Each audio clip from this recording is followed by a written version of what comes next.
Yeah, good morning, Overwatch fans. My name is Williams the Fourth, and I know you're looking to see Caster Duck on the screen right now, but he's a little bit busy. So I've got myself, and we got Jace, and we're gonna do our first match for EMEA today, which is gonna be Half Pace versus which they had kind of a mean name. We're gonna call them Team Dominance for the rest of the broadcast. How are you doing, Jace? Not doing too bad. Bright and up and early, ready to go. Been up for a while, actually, to be fair. But yeah, try to give some big round of applause to Will for stepping in at the last minute. Was supposed to be done later. Has gotten up very early. I believe it's like 6 a.m. in the US right now. Well, it's 6 a.m. in some parts of the U.S., but it's actually 4 a.m. in Chicago right now, which is 5 a.m. So yeah, but close enough. You know, I got up early for this whole thing, and I appreciate it.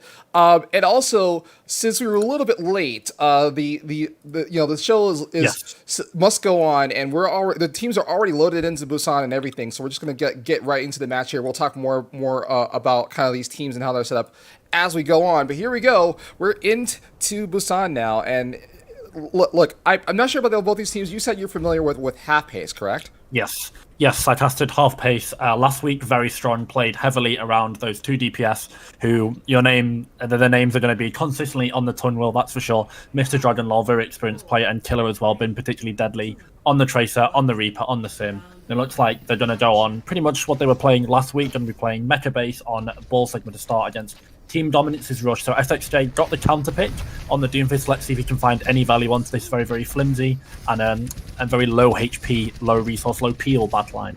Absolutely. And so once again, we're going to start off on Mecha Base here on Busan for the first map for this matchup here. And not a lot, just poking and tickling on top of the high ground here. Ooh, they're going to go right down to the base here.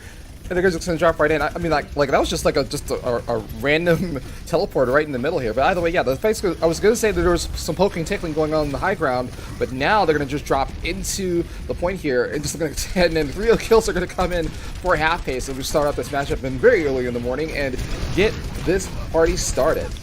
Yeah, it looks like that D.Va match is going to be absolutely the end of the fight. One person I want to shout out as well. Anyone in the UK scene will recognise Strebor. This man has been terrorising in the Null and collegiate scene for the University of Warthman, aka Busted. He's their main support. But Half Pace win this first fight. They get the TP out from Wex there that goes through. They managed to just kite away one of the big advantages that we've seen already early. I was sort of questionable about this Lucio pick that came through from Jark, but there it worked excellently. It allowed them to kite back, and they punished that Reinhardt comp as they should do with the Ball of Deme.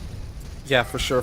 And so we're going to just do this once again here, and then we're just going to break out into another fight on top of the high ground. And Half Pace did win the first one and getting 2 kills. Oh, look at that full spawn there is going to get a kill and the mech. And Deem's going to follow up right behind them with a kill on the Reinhardt. So here we go again. We're just going to keep on rolling here and just get more kills. And Half Pace is still going to be dominant here. They're still at 35%, and it looks like Team Dominance is going to have to reset and try again.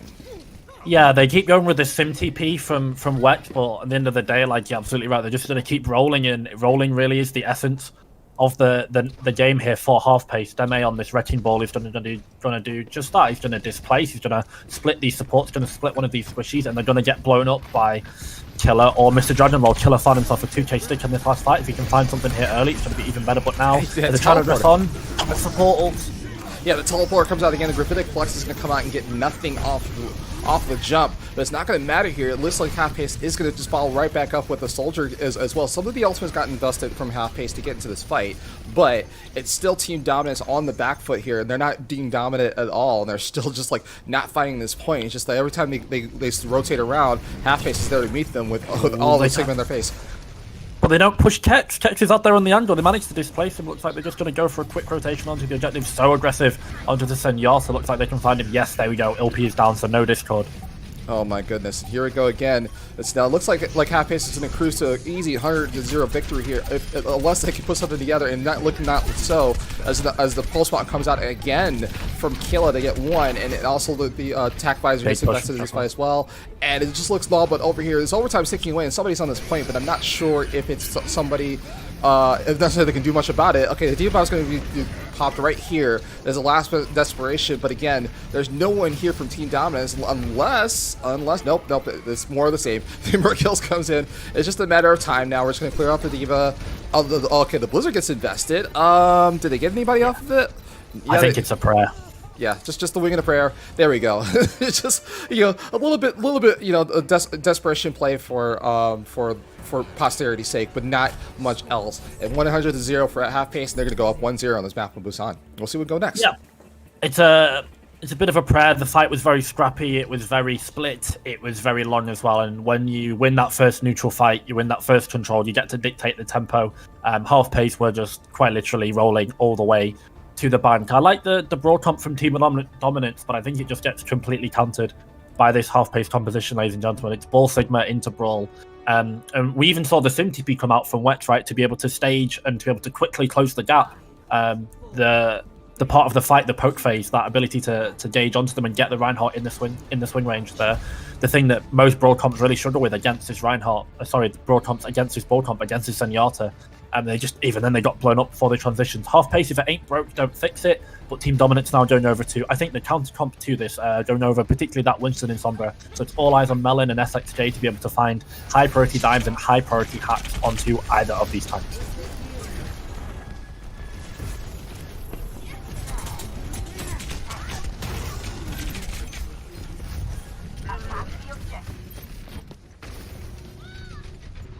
Ooh, good pick.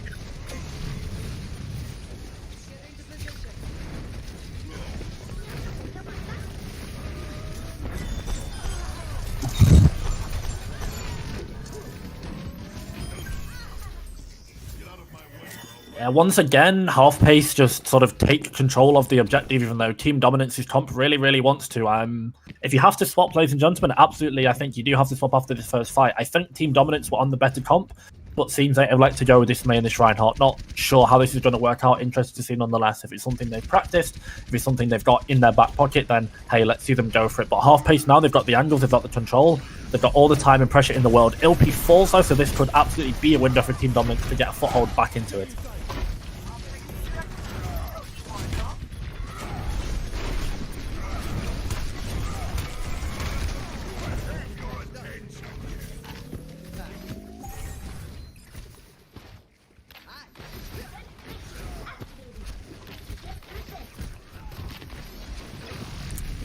There we go, finally they managed to do what they could not do last round, which was get onto that Zenyatta and then snowball that into a kill on that backline. Jark has gone over to the Lucio to try and generate more space once that thing goes in. Very aggressive TP though from Wex. They've gone straight onto the backline, got the Sigma in tow, and Flux is forced.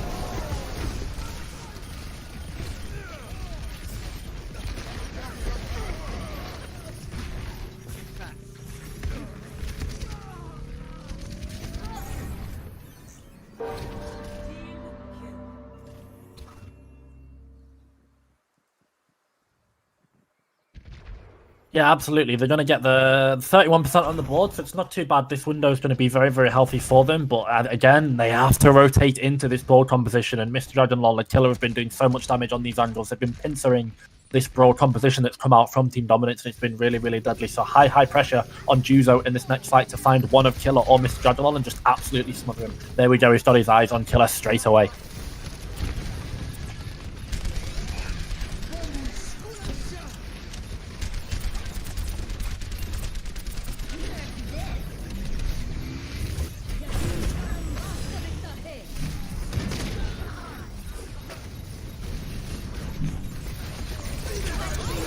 Oh, the stick!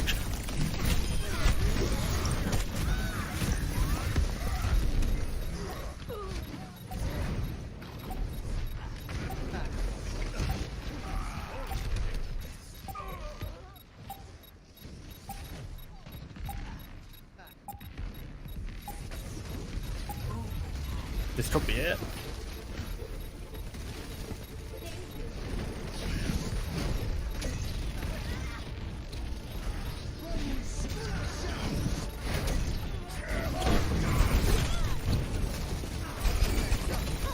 Killer.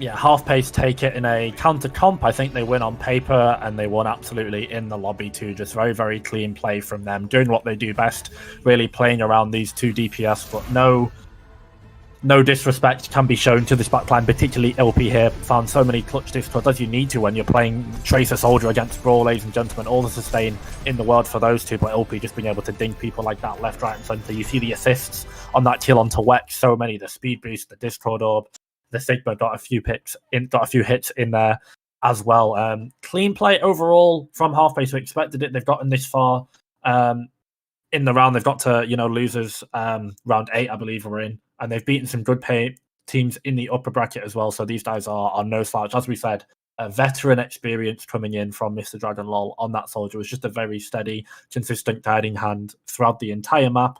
And Halfpace, it felt like really they had Team Dominance's number. They knew what Team Dominance were going to do. Team Dominance played these compositions that were going to go to the objective. And Halfpace, well, Deme swings in, splits one of them apart, and then one of those 2 DPS just on them, like like white on rice, like a moth on a flame, and then bang, just one pick over, and then from there they snowball the fight, and there's really not too much that these broad compositions could do.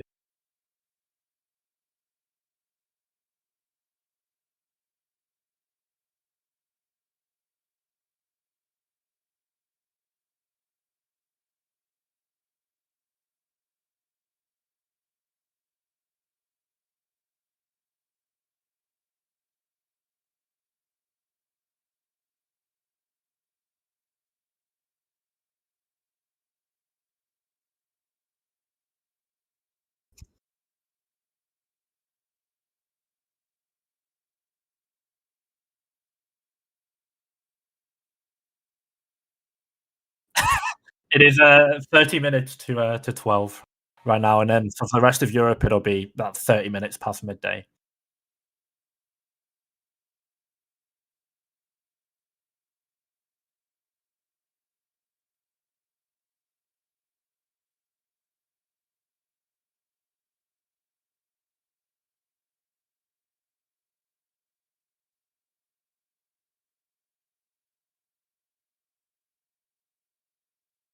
Well, I'm not quite sure about Junkertown. I think it's probably one of the better ones to go to. I think Ball historically does very well against Orisa because same thing again. Ball does really well at displacing and sort of getting rid of these bunker comps by helping force a rotation by a boop or just by punishing when that bunker comp inevitably has to rotate. It's very good against stationary comps, and this is why it didn't really work for this broad composition on Control. So the Junkertown pick, I think, is a little bit odd.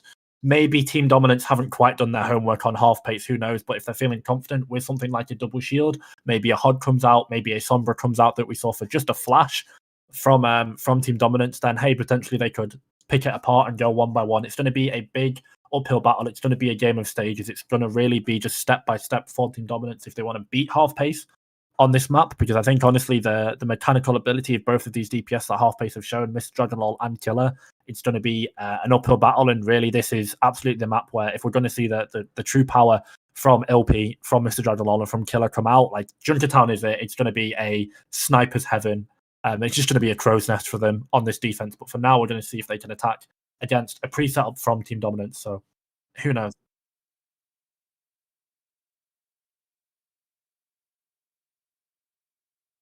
Yeah,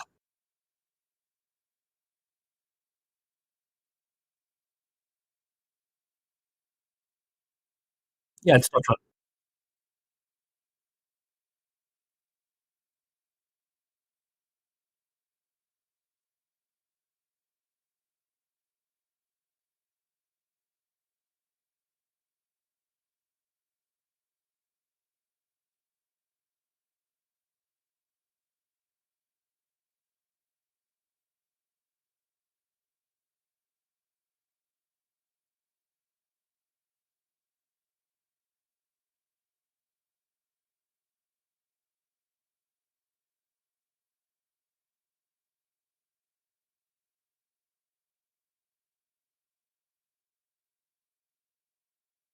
Yeah, they were. They're very in control. They looked very relaxed as well. They were very preordained and very just sort of ready to go. They knew what Team Dominance were going to do. They knew what the compositions wanted to do, and they knew how to punish that. So really good macro overall from half pace, and we're going to see them on the attack here, see what they can pull out on Junkertown. Not a map I've casted them on before, but one, as I said, in the loading screen, I'm sure they will be absolutely fine on. If Killer won't pull out the Widow, never mind, Killer is benched. So welcome, Nemesis. This is the first time I've seen your name in the lobby.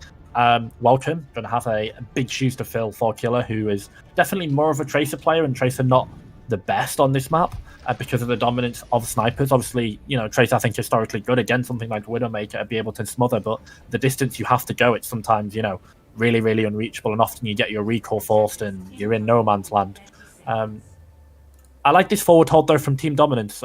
When they forward hold here, they're going to go all the way, hopefully, to the spawn doors, and even if they lose this fight, right, well, even if they lose, they're going to get a chance to counter-swap and to pick a better comp, and hopefully even hold first, because Junkertown is a map, we know, we've seen it in the Overwatch League right all the way from Season 1 when this map was first introduced into the game, when we first saw the game at its highest level. It is very, very snowbally. If you get a lead, you can run away with it like a train. You can go full 60 miles an hour, whatever you want, go it all the way to the bank and get an electric time.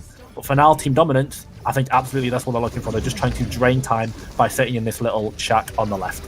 Absolutely. So here we go again. We're going to get into this next map here on Junkertown, and it looks like Team Dominance is going to just come, like I said, half pace is on the attack to start off with, and it's looking a little bit like a Culse hole coming in from Dominance, like and just trying to like change the pace a little bit as opposed to just sitting back on the back foot.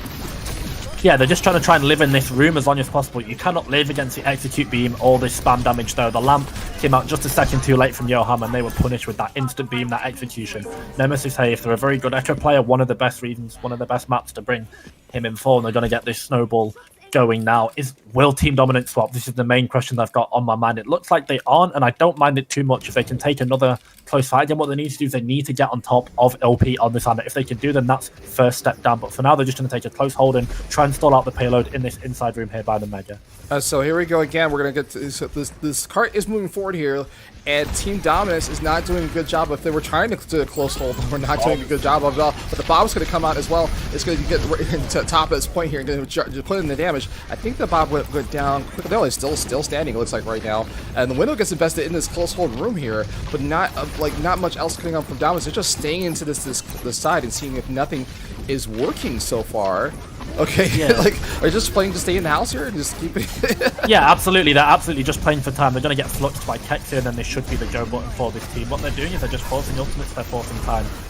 Team Dominance absolutely do lose this fight, but half pace need these ultimates to beat them, and when they do, they have less likely to snowball into second lock. Here we go. Nemesis drops the hammer down, 3-4 ultimates, maybe even 5 coming out from half pace to break this hold. They got impatient, but luckily Team Dominance managed to draw a bit from the clock, and they're rewarded for it. They're down on ultimates, cost a lot. Yes, they lost, but now they have a very, very good recontest window opportunity. So here we go again, and so now half pace is looking pretty strong here on Junkertown. They're going to get to this first point here in Point Alpha, and it's going to move forward into the bracket. There we go. This touching come through, this beat from Strebro is going to be absolutely massive, though, as the headshots are going to come in, force out. That Sigma on the angle is going to do so much damage, but Team Dominance, again, they've got a game plan. They're going to go to this payload and stick to it. This ball bit from Demi, though, massive, so that's the ball gone. And here we go again. So now, wait, but it looks like the Dominance is going to try to contest here right before this first point. I thought they were going to cap it, but apparently not. And so now Team Dominance is getting a couple kills coming in. They're going to take down both tanks. Hold it. They hold. Yeah. Hold the line. Okay. So yeah, great play from Team Dominance. Really good. They use that. The amount of ultimates, rather, they force will in this inside room pays dividends, and it pays so hugely for this open hold. They go back to the payload, they get the ball, then they get the Sigma. I believe they get Jark somewhere down as well, and half pace going over to a double sky composition. Now, this is one that I've been a big fan of, particularly against broad compositions that don't play Devo. Unfortunately, though, Juzo is in that mech, going to be in that Korean pilot, so it's going to be a lot of pressure, but it's all about the angles that half pace can take. This composition needs time, and there we go. Mr. Dragonlord gets 2 immediately with the Egyptian bird. Yeah, for sure. Sometimes the hardest thing is you do it once, you hold half pace down once, and now you got to do it again. And it looks like it's not going to be a second time around for them going, now we're going to cap this. Going to get this. I'm not going to cast curses. Yes, let me finally get it. Now, now they're in Point Alpha, and now they're moving forward. Like I literally thought it was a foregone conclusion, and then I looked back up, and I was like, oh, hi. Team Dominance is waking up here. So here we go again. So now we're going to push this forward here, and we're going to move into point 2. Now, I mean, Team Dominance did do their job and try to stall this out as much as possible, so they don't have a lot of time to work with, but they It's can a also... really nice rotation. Oh, and here we go. They're just going to make get very aggressive here. I mean, the Flux gets invested to try to push people, and Blizzard gets invested as well to try to push people out. But I mean, Half-Pace is just out for blood right now. Okay, the Rocket Barrage right in the front here. Now that is a little bit personal here. Like it goes to the low ground to get it. But look at this. All the Fair's just lighting up the kill feed here with all the value in the world. It's just coming out. Mr. Dragon lol. The Dragon is just on top of things here. So Half-Pace is going to win this fight and move forward here with on the strength of the one ultimate on the Rocket Barrage. Gets them a lot of value here, and they're moving forward. Yeah, they put the nano as well to end the fight, and the barrage really was just the final nail in the coffin. And most importantly, even if they don't have ultimates, they have to force Team Dominance to rotate into them. And when you have to rotate into an Echo as well as a Pharah, it's going to be a bad time. This is going to be a bomb and a prayer, but finds 2 though. Juzu, that's huge.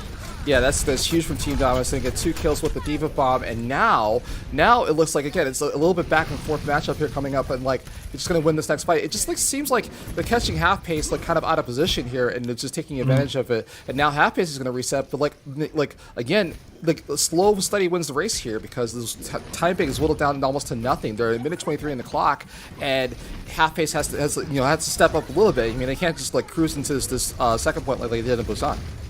Absolutely, it could be potentially penultimate, if not the final fight, at the pace at which Team Dominance are really slowing the game down. They're going to get this window from Johan to be able to pop one of these DPS. If they can find a pick, it's going to be genius, and it's going to be fight winning. Could even be round winning, could even be map winning as well. The 180 stick doesn't manage to find anyone, but there we go. Johan goes early with that window, looking to force out the Sigma. Yeah, there we go again. So now Barrage. Oh, the Rocket Barrage. The value from Mr. Dragon is so amazing. He gets 3. He's gonna take it down, and again, it looks like signs of life coming in from Half-Pace. Just you let Mr. Dragon carry your team all the way to point B here, but it's still gonna be contested. It's like the clock is at 35 seconds, and so now Team Dominance is looking to just try to find an answer here. But they're gonna try to hold this. They're gonna definitely try to hold this. They got nothing to lose at this point. They're going to try and go for it. It really does feel like the March for the Lemmings, the ladies and gentlemen. They just fall one by one to the barrage of Mr. Dragonball eventually. What they're doing is they're buying time, and it's absolutely going to work in the long run here. Then they with the slam, but this is so many resources forced from this broad composition right now at the start of the fight, so early. Yeah, for sure. So 2 more kills coming in from Mr. Dragon. Again, Big let stick. that man carry. The stick comes in. Okay, there's a little bit of signs of life coming in from Dominance, but we're going to get into overtime here with players on top of this cart, and there's a 6v5 fight going on right now. Oh my goodness, he gets the rest. From Nemesis. Yeah, Nemesis gets the rest. We are in overtime. There's a couple of people on this cart, and Team Dominance is here to play. They're only 5 right now. They lost the SXJ after this. The Graphite Flex is going to get, looks like 2, and it's going to follow up with not with the kills though. Half-Pace is still on top at this point, and now Team Dominance is it'll look like they're going to get all 6 back onto this. This is a fight to the finish, ladies and gentlemen. Melon is going to get to look at this. Dominance is coming in with the kills though. They get 4, and now just need one last one, and that's going to be it for Half-Pace. What a turn of events here. Team Dominance decided to wait till the last second just to defend and hold at both point A and point B, and they get their reward, and they stop Half-Pace halfway through the cart. And all they need to do now is, if you're going to get this win condition in place, they just need to push it a little bit further than Half-Pace did in their attack. Yep, 81 meters. They stop Half-Pace pretty much halfway, ladies and gentlemen, and they do it by playing the clock and by playing the map geometry excellently. As I've said, Half-Pace were always winning these fights, and we could see the kill stream, we could see the ultimate charges. Team Dominance were really, really low resource. They did not have much to work with until that final fight, and that beat that came through from Streball was borderline perfect, as I expect from him. Null winning, online arena winning, 4.5, 4.6 peak. Streball, excellent Lucio play, being able to maneuver his squad around the map perfectly to precision. But when they played on such low resources, Half-Pace they gave over so much ult charge to this Half-Pace composition, and it always felt like a case of when and not if that Team Dominance were going to lose these fights. But that when took way too long to come out from this attacking team, and they managed to draw it out. You only get 90 seconds or so with this push, and in particularly that recontest once they blew 5 ultimates Half-Pace to get them out of this inner shack that we see here now, that Juzo is Kex is holding in here with the Ana of LP2, and they managed to force so many ultimates in that room that from there they had the recontest, and yes, they always had ult advantage, but they never had that many ultimates, never fight winning, defining win conditions to be able to just break Team Dominance over with 2 ultimates and snowball it from there. And really was the sticking courage from Team Dominance that ended up getting them this full hold. And here they're going out on the attack. They're going to come out with a double shield and probably just play it slow. They've got two DPS at a very low damage, but rely on these ultimates, in particular SXJ. It's just going to be, can he get the blade? From there, can they force the cooldowns, and can they clean up? Yeah, for sure. So now Team Dominus is now on their attack here, and again, they have a win condition on the board. I mean, they did so well to hold, stop half pace halfway, as the pun would say for this matchup. But now we're looking to see if they can follow up and get this finished on Junkertown and get their first map on the board. But this cart is barely forward here. From Wex. And no one from half pace seems to be here. I was just going to say that Wex gets the snipe, is going to pull out the Widow and get some value off of it. And the Genji's going to come out from XSJ. We're going to see some more depth of the hero pool here. Good hold. But this cart is moving forward here. It's just half pace is like nowhere big sleep. Yeah, there we go. Big sleep to take the Genji down, so this could potentially be recontestable. But Wex, he's found 3 in this fight already. This Widow's uncontested. You said at the start of the fight, Will, and right now the French sniper going absolutely crazy, just being able absolutely uncontested. Half pace walking into the 1-by-1. They are the lemmings now, and it looks like with this window from Johan, they are going to take first point. Yeah, here we go. So Team Dominance, ladies and gentlemen, they're waking up. They are alive, and they're here to play. They're going to get into this first point with plenty in a time bank, and no stalls are to come in from half pace. And now half pace is on the back foot here. I mean, they were like 2 steps forward and 1 step back here, as they're just going to keep this card going to move forward here. It looks like the Team Dominance is going to take an aggressive position and try to take out half pace, meet them up front here. Just they got enough time bank to play with here, and a lot they'll have to go. So maybe they just get a team wipe in front here, and then the pesky Mercy is just going to stay out top here and not go down. Like the Nano gets popped from half pace to try to save one of the members of the Echo. Yep, to save the members of the team, and it looks like it's come off from Bell, and then Tuke. Well, I was gonna say it looked like a pulse bomb, but it's just pulse bombs get out the utility on the side of half pace, and now Team Dominance here, just like they're still standing strong. The members are still up, but like have to stay strong here. Now they're just gonna bunker off into this corner and try to just use their shields to keep the team members alive, and it's still it's almost like target practice here for half pace, and they're trying to take players out. But meanwhile, wait, Wex on the other hand, the blade comes out, and also the Echo duplicate is also not the Genji as well, and it's trying to counter, but it looks like kills are getting traded back and forth, and his card's still not moving, but Team Dominance is still on top here. They still are. SXJ and West, are now starting to carry for Dominance here, and they're just keeping on players. The Wrecking Balls come out from half pace as well. It shows us desperation time at this point. They know what's on the line here, and now Team Dominance is just going to stay strong, and they've got the numbers to take this, and they're just moving forward here, and again, they're just taking this really aggressive position there and try to slow down half pace. What a crazy fight, ladies and gentlemen. Nemesis says if you want to play the Green Ninja, then I can too, and goes over to the Genji. Hopefully they can build up a Nanoblade win condition to be able to halt this, but this payload is getting dangerously close. This could be final fight, even if it's not. 3 minutes left. Team Dominance, look at the barrage, look at the wealth of ultimates they've got. They've got Flux and Rally. Here we go. Juicy goes with it. Scrabble pops it instantly. They want to win this right here and right now, Will. Absolutely. Graphitic Flux comes out. At least gets 1. And all the ultimates are getting involved from Dustin and Dominance, and it's paying off. Look at this. They're almost team wiped. I think they have team wiped off half pace, and they're going to cruise right into point T. And this is going to be their first point on the board. Yes, it is. It's going to be Team Dominance when it's going to win on Junkertown. Team Dominance just... I've been doing some theatre studies, ladies and gentlemen, so forgive me for the reference if you're bored of it, particularly from English class. Maybe get flashbacks, nightmare to high school, secondary school, college, university, whatever you want. But, there's a quote from Lady Macbeth, I believe, through your troids to the sticking place and it will not fail. And that really was the strategy for Team Dominance. They just stuck. They refused to die, ladies and gentlemen. They were cockroaches on this map, and they were absolutely rewarded with their courage, with their just inability to fall. Really not something they were not ready to die, and if they did, they... Half pace had to give up a barrage of ultimates, and from there, Team Dominance came in and they won that fight, recontested. There were some crazy fights, in particular that first one. As soon as they came through, Wex copied. I believe Wex pulled Dragon Blade, got 1. Then Nemesis came in on the Echo, got the copy onto the Genji to deny that first /dash reset onto Wex to get the Genji himself. Managed to find a pick on that Dragon Blade also, and then he died, and it was just kills getting traded back and forth. So impossible to spectate. Absolute God's work from our spectator, Mr. Observer Druid there behind the camera, doing so much work, being able to catch that fight, and it bled out, and it bled out massively, pick by pick by pick by pick, and eventually, just when the dust settled and it was pandemonium, Team Dominance take the map. Yeah, for sure. So now we're tied up 1-1, ladies and gentlemen. It's just like that. We're already. This is looking like it's going to be another barn burner, ladies and gentlemen. It seems to be my luck on Open Division so far. I mean, my last one went to 6 maps, and now it's looking the same kind of pace here. But we're going to take a quick break, real quick, to make sure that we get our water, get to go bio breaks, all that wonderful stuff, and check some stuff out in the background. And we'll be right back with map 3 coming up next.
And welcome back, ladies and gentlemen. So now we're into this matchup for the first of three, Half Pace versus Team Dominance. It is tied 1-1 and it's looking to go to distance. My name is Williams IV, and I've got Jace with me from the UK. We were trying to do introductions in the first map, but again, we were kind of shotgun starting. And here we are. We're already tied 1-1 and seeing it's a good matchup so far. How about that, Jace? Not too bad, 1-1. I did not expect the hold to come in from Team Dominance, but they got it nonetheless. That Junkertown map, very impressive if you're a fan of Team Dominance, the Stench Dimension, as they I think also called as well. Then you'd be happy, particularly that map, some good macros and good fundamentals. And yeah, it's good to go. It's nice, bright and early, just over midday here in the UK. It is not too warm outside, not too cold. Yeah, it's good enough weather. I think we've had about a week of summer over here in the UK. It was above maybe 24 degrees. I have no idea what that is in Fahrenheit. Yeah, but I know. It's us crazy Americans in our Fahrenheit and in our inches and everything and our centimeters, the whole 9 yards. I mean, we could make all the American jokes if you want to or whatever. Let's all laugh at the funny number system chat. NHW in the chat. Why not? Let's go full meme with it. But nonetheless, one thing that isn't a meme we're absolutely serious about is, hey, there's at stakes here. This is, I believe, first to 3, 1-1 tied up. We're going to be going into the next map, which is Eichenwalde, Half Pace versus Team Dominant. Losers bracket, if you're just joining us. Round 8, very, very close, I believe. Both of these teams, if they win, if they lose, they are out. They are done from their OD run. It is finished, ladies and gentlemen. But if they are in, then they carry on. They need 2 or 3 wins to get into that finals and ultimately a shot and a spot in trials. So high tensions, high pressure situation, high scenario. This is where the big players come up, and so far for both of these teams, it has been the DPS. What do you think about that, Will? Absolutely. Just it's different. Like again, Dominance was a little bit slow to start here, but they definitely picked up the pace here. The pun notwithstanding from Half Pace. We're gonna run with it.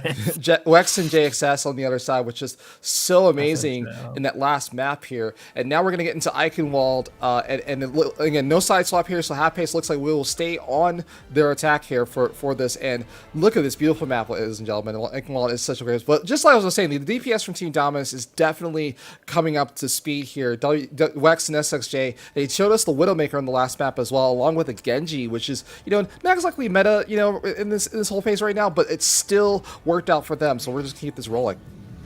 Yeah, here we go, and they're going to carry on again. They've gone over to, it looks like, a broad composition for this defensive side, a comp that traditionally plays well, mostly around the Reinhardt. So it's going to be big eyes on Melon to see how they can play around him. This Kree of Wex is going to be able to take these angles, but SXJ, it's all about these counter walls and about these freezes. Can they apply pressure on the enemy Reinhardt? If there's a mirror, can they apply pressure on the enemy main tank? And Strebor and Johan, 2 people that we didn't shout out, the backline of Team Dominance. Honestly, I think maybe the standout in that map, the more that I think about it, Strebor's beats were excellent, Johan's windows were early, and his lamps forced so much out of Half Pace, and was ultimately, I think, one of the reasons that Team Dominance were able to play for the time bank as heavily as they did. But Killer is back in for Half Pace, so they're going to be playing broad competition. No May, they're going to choose to set Alpha Corte out, probably will be their May player, and going to elect to go for Killer on this race. So this is the comp they've played before. Once again, it's all about these DPS. I've cursed it, and Mr. Dragon Lol falls right away to the hands of Juzo. And so, yes, so Half Pace is on the attack here for Eichenwalde, and as we're even trying to set this up, man, like Team Dominance is just going to take this first choke here and bring it to Half Pace. They're now it's less of a slow pace and kind of a fast pace here. Look at this stack. Yeah. Staggering out the Diva, you hate to see it. So they're going to keep rolling going forward here. But yeah, that's what I'm saying. Team Dominance is going to take it very aggressively to this first choke here and going to push Half Pace back. And they're going to have to reset and try again very early in Eichenwalde. Good macro, though. The first fight falls. Half Pace are punished for not having a main. This is something that they got punished for last week against Ultiora Sequoia. They realized there was no main. They just kind of ran at them and looked like, here we go. Straight again, Johan got this window. Going to be putting 2 or 3 in this window. Thanks to the hammer of Melon. W key wins, ladies and gentlemen. Tempo. Yep. And so it looks like Dominance is being to their namesake. Sorry, Will. Sorry to interrupt. They're gonna get the mate badger again. Oh, it's so brutal. Oh, you hate to see it. Yep. We're just gonna play Ring Around the Rosie and. Come on, he's already dead. Come on, there we go. All right, now they go down. All right, cool. Yeah, Team Dominance. There was somebody from Half Pace on top of the point for a couple seconds, but they did not get that first tick. And so it looks like Team Dominance is on their way to a full hold if they keep this up. It's 2 minutes and 27 seconds left in the clock. It really is, and as this time bank falls, it gets better and better. Now the May ultimate, the real big advantage, the fact that half pace have not gone over to May, they finally swapped over to the Doomfist, so Killer looking for these one-shots on this very vulnerable backline. This Blizzard goes through that, this could be huge. So here we go again. So the fight's going to break out on top of this point here. And, I mean, it is, there are members of the team, but like Team Dominus, on the other hand, though, it's just going to stand strong here. And they're still taking down members. Look at this. Team Dominus is now, going for their namesake here for the legacy and heritage. If they're going to be dominant here, the half paces have to try again. And this time, they're going to be in the face of with all the value from Team Dominus, with all the ultimates ready for this next fight. And half pace has got to find an answer here soon and now.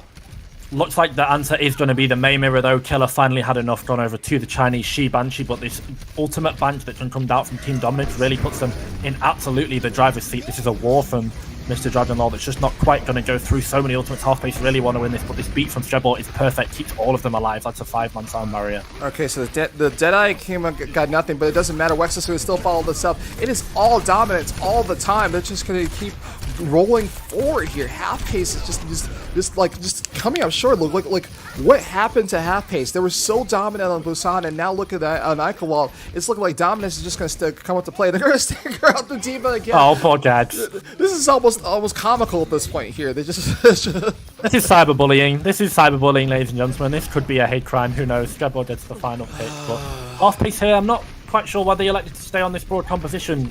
Everyone knows their strengths and weaknesses. They definitely do, and it comes from Mr. Dragonlord and Killer being able to get value on these sort of high priority, big damage DPS. But they're playing around the Reinhardt of Deme, and yes, it's worked in the past, and it's something that's definitely not suited to their style, though. But here we go. Looks like penultimate, maybe even final fight, and they've got just a beat from Jark to go against this window from Johan. Can they do it? Let's find out. Okay, so they're gonna half face tried to watch the bomb, but this over with. Looked like Team Dominus is gonna look like they're gonna make this work here and just like keep this last player off and. Nope, still no. There's still one player. There's still a Diva on board here. They're still gonna try to be your hero, but like they're gonna get staggered out again. Oh, but are they? I don't think they can get. No, they dare not touch. I think they would have actually had the fight as we saw Johan and SXJ back in the spawn room. They would have had the fight if they'd been able to take it, but it looks like the complacency, the inability to switch, the lack of adaptability from half pace was just ran over. Team Dominance played this almost like a control map, ladies and gentlemen. They were high pace, high tempo. They took it straight to half pace and said, "Hey, if you're gonna play brawl without May, ladies and gentlemen, then we're just gonna wall you and send your Reinhardt back to spawn time and time again." And that's exactly what they did. SXJ on that May, the walls were perfect. The speed engages from Strebor were poignant and they were lethal. And overall, not really too much else I can say. You don't play May in a brawl mirror, and you deserve to lose, and you get full held because of it half pace. And now they've got to do the miracle. They've got to do the fuller hold, and even just to draw this map will. So it's going to be perilous here for half pace. Because if they lose 2-1, it's first to 3, then they get sent to map pick with their series, with their bracket, with their run in Reflash Productions Open Division on the line. Yeah, for sure here. So Team Dominance looks like a completely new team here coming into Eichenwalde. They full hold half pace here, and now they've got a chance to attack. Just to, like, I think all they need is a tick here to win this off, and yeah, just almost a speed run fashion here coming in from Team Dominance. And so their namesake may be their legacy here, and they're going to roll forward here, and they can go up 2-1 and potentially close this out in the solid if they get that far. But here we go again. Team Dominance will be on their attack here, and it's like I said, looking all dominant all the time and looking extremely good here. Yes, there's just the one tick that they need on Eichenwalde. They don't even need to get to the street phase, and they can win this out. But half pace, hopefully they kind of wake up here and see if they can take this out. They're going to do the sneaky tracer play on top of the high ground, and it looks like Team Dominance is just going to rotate on the outside. Look at the cheeky play to quote my UK friends. The cheeky play is coming in. They're trying to see if they can play this out, and it may work out for them. Who knows? Really great passing, though. They go inside to minimize the spam damage from the Farah, and they even find the Zenyatta of Ilby, so that's Discord gone. This half-pace comp, though, it definitely is Panic Stations. If it ain't broke, don't fix it. This is the comp that we know half-pace like to pay time and time again, but they're just getting dismantled, these rotations that are coming in from Team Dominance, and there we go. They've got a foothold on the point, and they've got a tick up and 3 down already. Could this be Team Dominance securing the map right here, right now? It is. Absolutely it is. That's it. Yeah. That's the game, ladies and gentlemen. I think that's the fastest Eichenwalde map I've ever seen in my entire career, and I have casted and played this map on numerous occasions.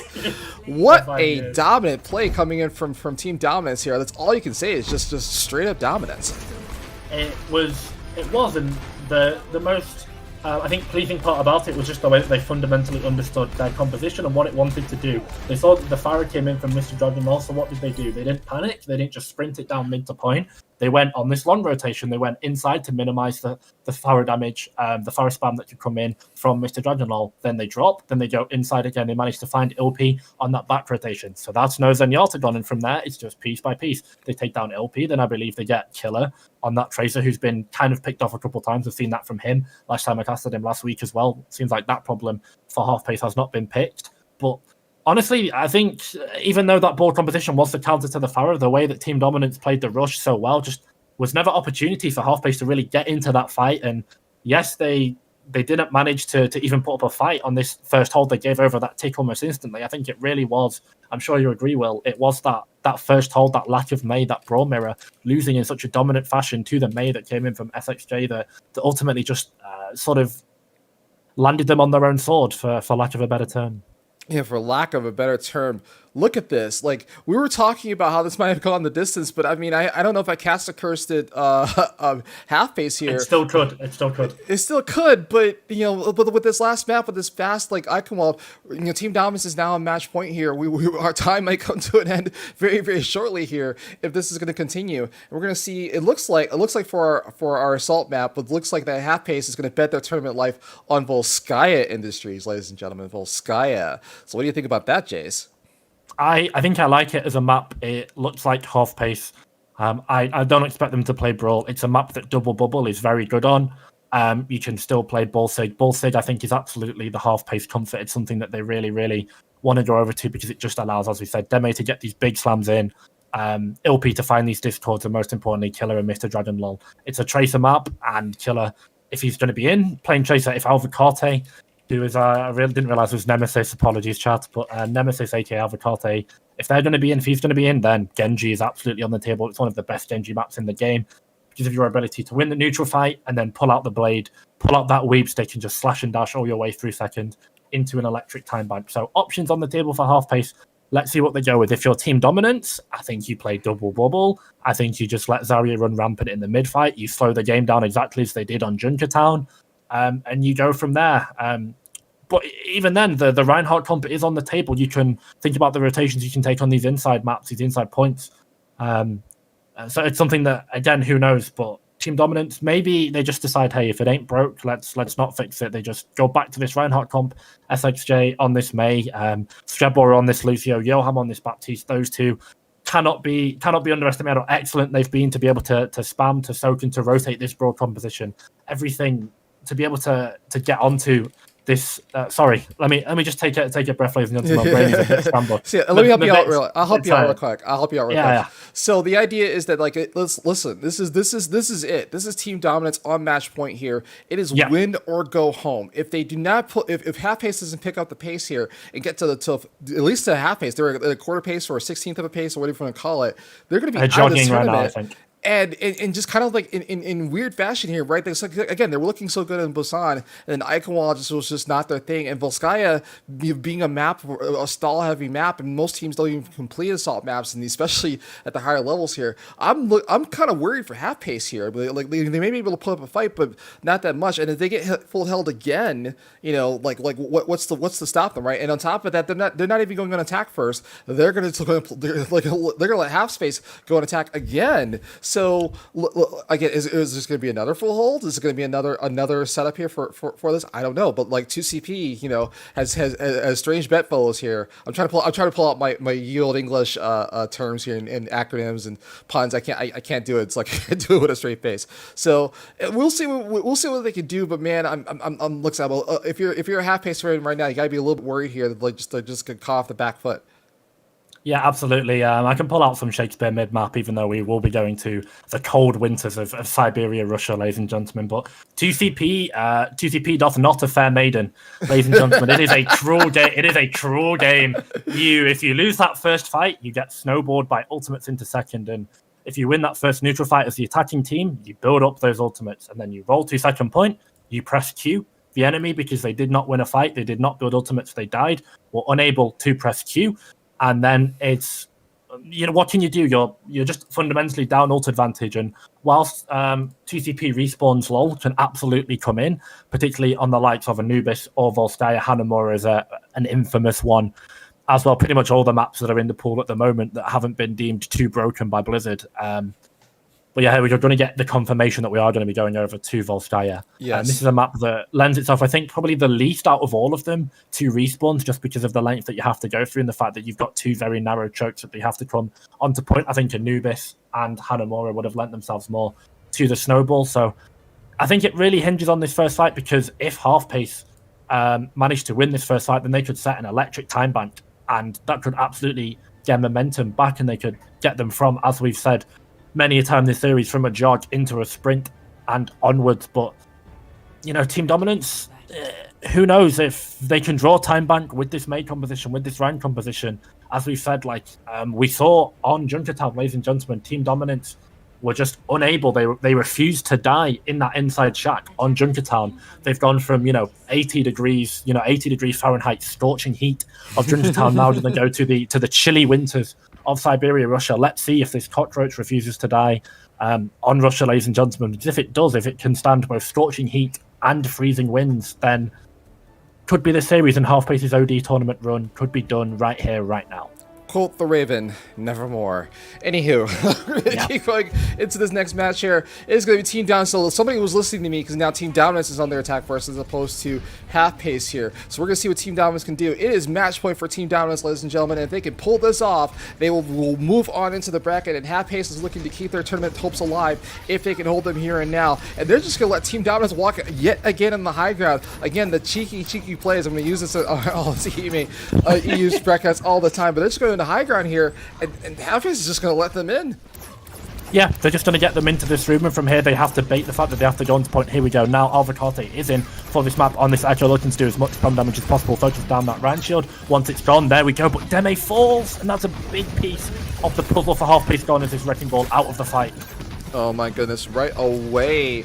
And Team Dominance is looking to also do a speed run on Assault here, on Volskaya here. They're already 2 ticks into this point here, and Half Pace has no answers whatsoever looking in for this point. But maybe they can push some of their teams back. Okay, they got at least 2 ticks off. But now they're just going to walk back into the high ground and just still stick around in this room. This room seems to be their home. They're not camping per se. They're definitely not camping, but they are staying around to see if they can catch the window from Johan. The window from Johan, the Maywall comes in, they get 2 ticks. What do? They go back into the room, they regenerate resources, and they go back with ultimates. This is a nano coming in from Alvacarte, so it's pressure situations. That's the high noon that finds Demi, though, so no point contest now as this ball has gone down. And the nano came in for the Echo as well for those. Just to push back just a little bit, but they almost got that 3rd tick off in the middle of that. Here comes the duplicate. They're going to go over to Alvacarte, and it gets thrown off the side. You hate to see it. And now that's going to be it. That's the go button for Team Dominance here. They're just going to step onto this point here and clear this out. It's going to be this so they can get this last couple of kills. But wait a minute, the Wrecking Ball. Is the Wrecking Ball going to put Bisa here? No, they're not. And that is going to be it, ladies and gentlemen. So now we're going to move rolling forward here now. And now Team Dominance has plenty of time bank to attack point B. Now this is where teams sometimes tend to step up in 2CP and hold on and just give up point A and just defend on point B. So here we go. We'll see what Half Pace can do when the dominant play is coming in for Team Dominance. I really like the swap from Alvacarte to go over to the Farah. It's absolutely better in the neutral fights, and when you've just expended so many ultimates that Half Pace did, it's something that you really, really need. These mines, I think, from Deme really are going to be the key for next fight. They know that Team Dominance are going to try and stick it to the objective and try and take these clever rotations, and what can counter them is these Wrecking Ball ultimates, this minefield, be able to displace them and force them out into the open, where they can meet into these rockets raining from above from Nemesis with this damage boost that comes in from Jock. So let's see how this plays out now. Has point control actually been given over as this window from Johan? He got that lightning fast, had that probably 30 seconds ago, ladies and gentlemen. He's beat from Treble as well. So much to stay out from Team Dominance now. Look at the confidence coming in from Team Dominance. They invest all the ultimates into this fight. They feel it. They feel that open division run coming faster and faster here. And Half-Ace, on the other hand, has like no answers. The nano on the far. Oh dear, like Nemesis trying to get to value off. It gets 2 kills. Look at the. Oh wait a minute, it gets 3 now. And Mr. Dragon like is gonna try to carry their team, and now they're gonna clear Team Dominance off. So now Signs of Life coming in from Half-Pace as they finally get a hold after 2 maps. They finally get a hold, and now Team Dominance is gonna have to reset, but they have plenty in the time bank here to see if they can get to this point too. There we go. The Demacian chains from Half-Pace are finally shackled free, and honestly, it's the Yazan special that comes out. It's the Yazan special that comes out from Nemesis 321 Nanofarah. Anyone that's played in high elo EU will have heard those comms. It's the Yazan special. They give the Nanofarah and it just obliterates the ball composition. But Team Dominance, they make a half swap against Half-Pace, and now they've gone over to the Sombra, so that's going to be very, very good at shutting down this ball and this Diva next fight. But all eyes once again on Avocate. Can they get? No, gets flashbang from the hammered by Wex. So that's the Barrage back to T-win condition for Half-Pace, gone out of this fight. Oh no, it looks like Team Dominance was going to try to like get into their face, use the Deadeye just for space here. Not even, it gets 2 more down. Oh my goodness. Like Wex, huge from Wex. It's just a star player coming in from the side of Team Dominance, and like I said, the fights are breaking out all across this point here, and just Half-Pace is just playing desperation at this point. They're trying to hold dominance to their and they get it. I mean, kills are being traded out left and right here, but still the numbers benefit Half-Pace right now, and along with the spawns of Mr. Dragon is waking up. He's trying to carry his team forward like he did on Busan, and it's going to push Team Dominance back. Like if they're smart, they'll reset here, but it looks like Dominance is not going to say that. They're going to try to play forward here. Now Dominance did not have a lot of ultimates to work into this next fight, but in the previous fight, but the next one they will, as their numbers are coming up. Yeah, Half-Pace finally managed to get it back, and I thought for sure that was going to be Team Dominance's fight, because Wex found 2 of maybe the best takes that they could. Both DPS were down, and that meant no damage that came through in a composition that desperately needs it. So reliant on Half-Pace, on Avocate and Mr. Dragonlord, 2 very experienced names. Ladies and gentlemen, they've both been around the block 4 times, so if there was ever 2 people on this team to put all their resources into, it's going to be those 2. But they went early in the fight. The EMP comes in from FXJ, only manages to find 1. The Ana of Ilpi, and this beat comes in from Shebo now in response. Yeah, for sure. Team Dominance gets a boop kill on the Farah. I mean, like, you never thought you'd see that combination in place, but again, the kill, it looks like all the kills get traded up, but then Half-Pace is just going to come out on top here. The res comes out as well from Jark to get Nemesis back online here, and he's got the Rocket Barrage. Of course, he's going to launch it right away. Is he going to get away with it though? Yes, he will. And Team Dominance is still. Gets the match. I mean, they did, but like again, the kills getting traded up. But as we were saying, that Team Dominance is moving forward here at this point. They're almost to complete the click fully, and Team Dominance is trying to see if they can clear out the last members of Half-Pace off this point here. The Far is heading on their way, and the Wrecking Ball is going to jump in as desperation along with the Diva Bomb. They're going to have to deal with that. There are 3 members of Dominance still here, and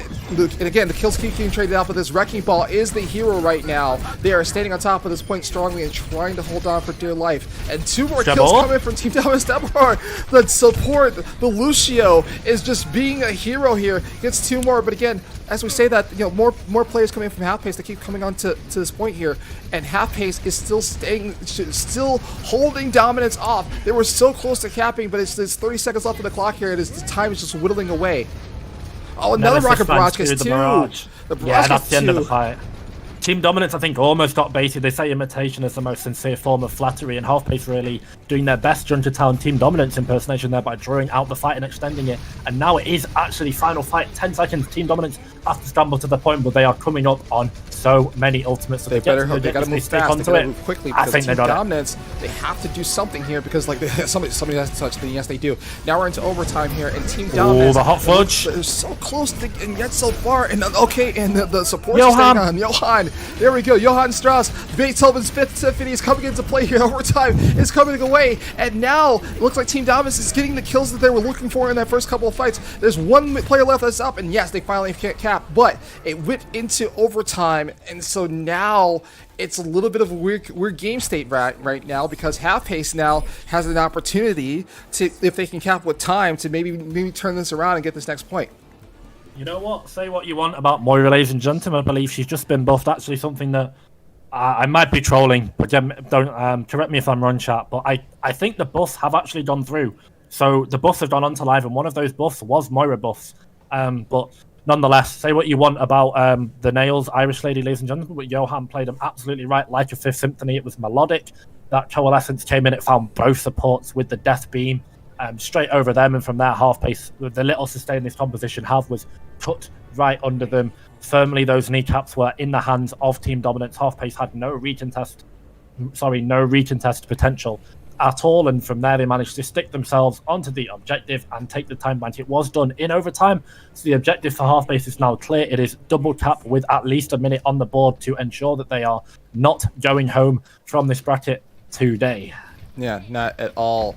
Again, signs of life are coming from half pace, and again, this like the fights were going back and forth. They were definitely even paced, and again, that's what I was saying about like point two. Like most of the time, teams choose that's where they're going to practice their defense here, just kind of as last second. But the only reward that half pace has is that they got Team Dominance into overtime, and now they're going to go in their attack here with a win, not a win condition on the board, but definitely something to fight for here as they want to keep their open division dreams alive. And so we're going to see what they can do in their attack.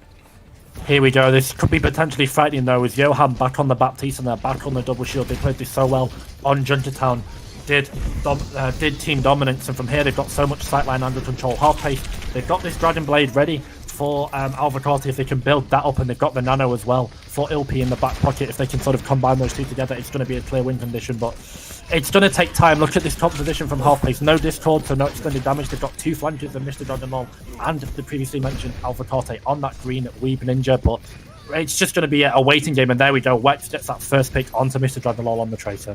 There we go again. So now, like, Team Dominance just seems to live on the high ground here, even though on their defense they just stay on the high ground here, and they're going to keep half pace back at least for now. I mean, they can take a couple fights here. Half pace has a little bit of room to work with, but not by much, as they're going to reset and try again. They walked on the low ground and walked through the choke, and Team Dominance just let them, but then they shut them down before they get to the point.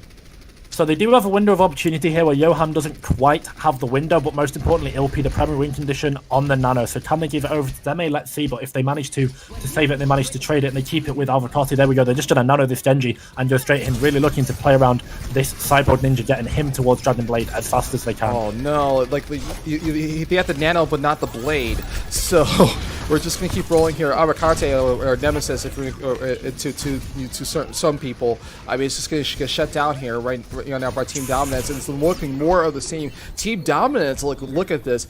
If they can keep this up, it looks like they will cruise the victory here and win this here and now on Eichenwalde. But half pace is 2 minutes and 10 seconds to find another answer here. Oh, not the Diva Stagger again. Not the Diva Stagger that comes in. This is almost comical at this point.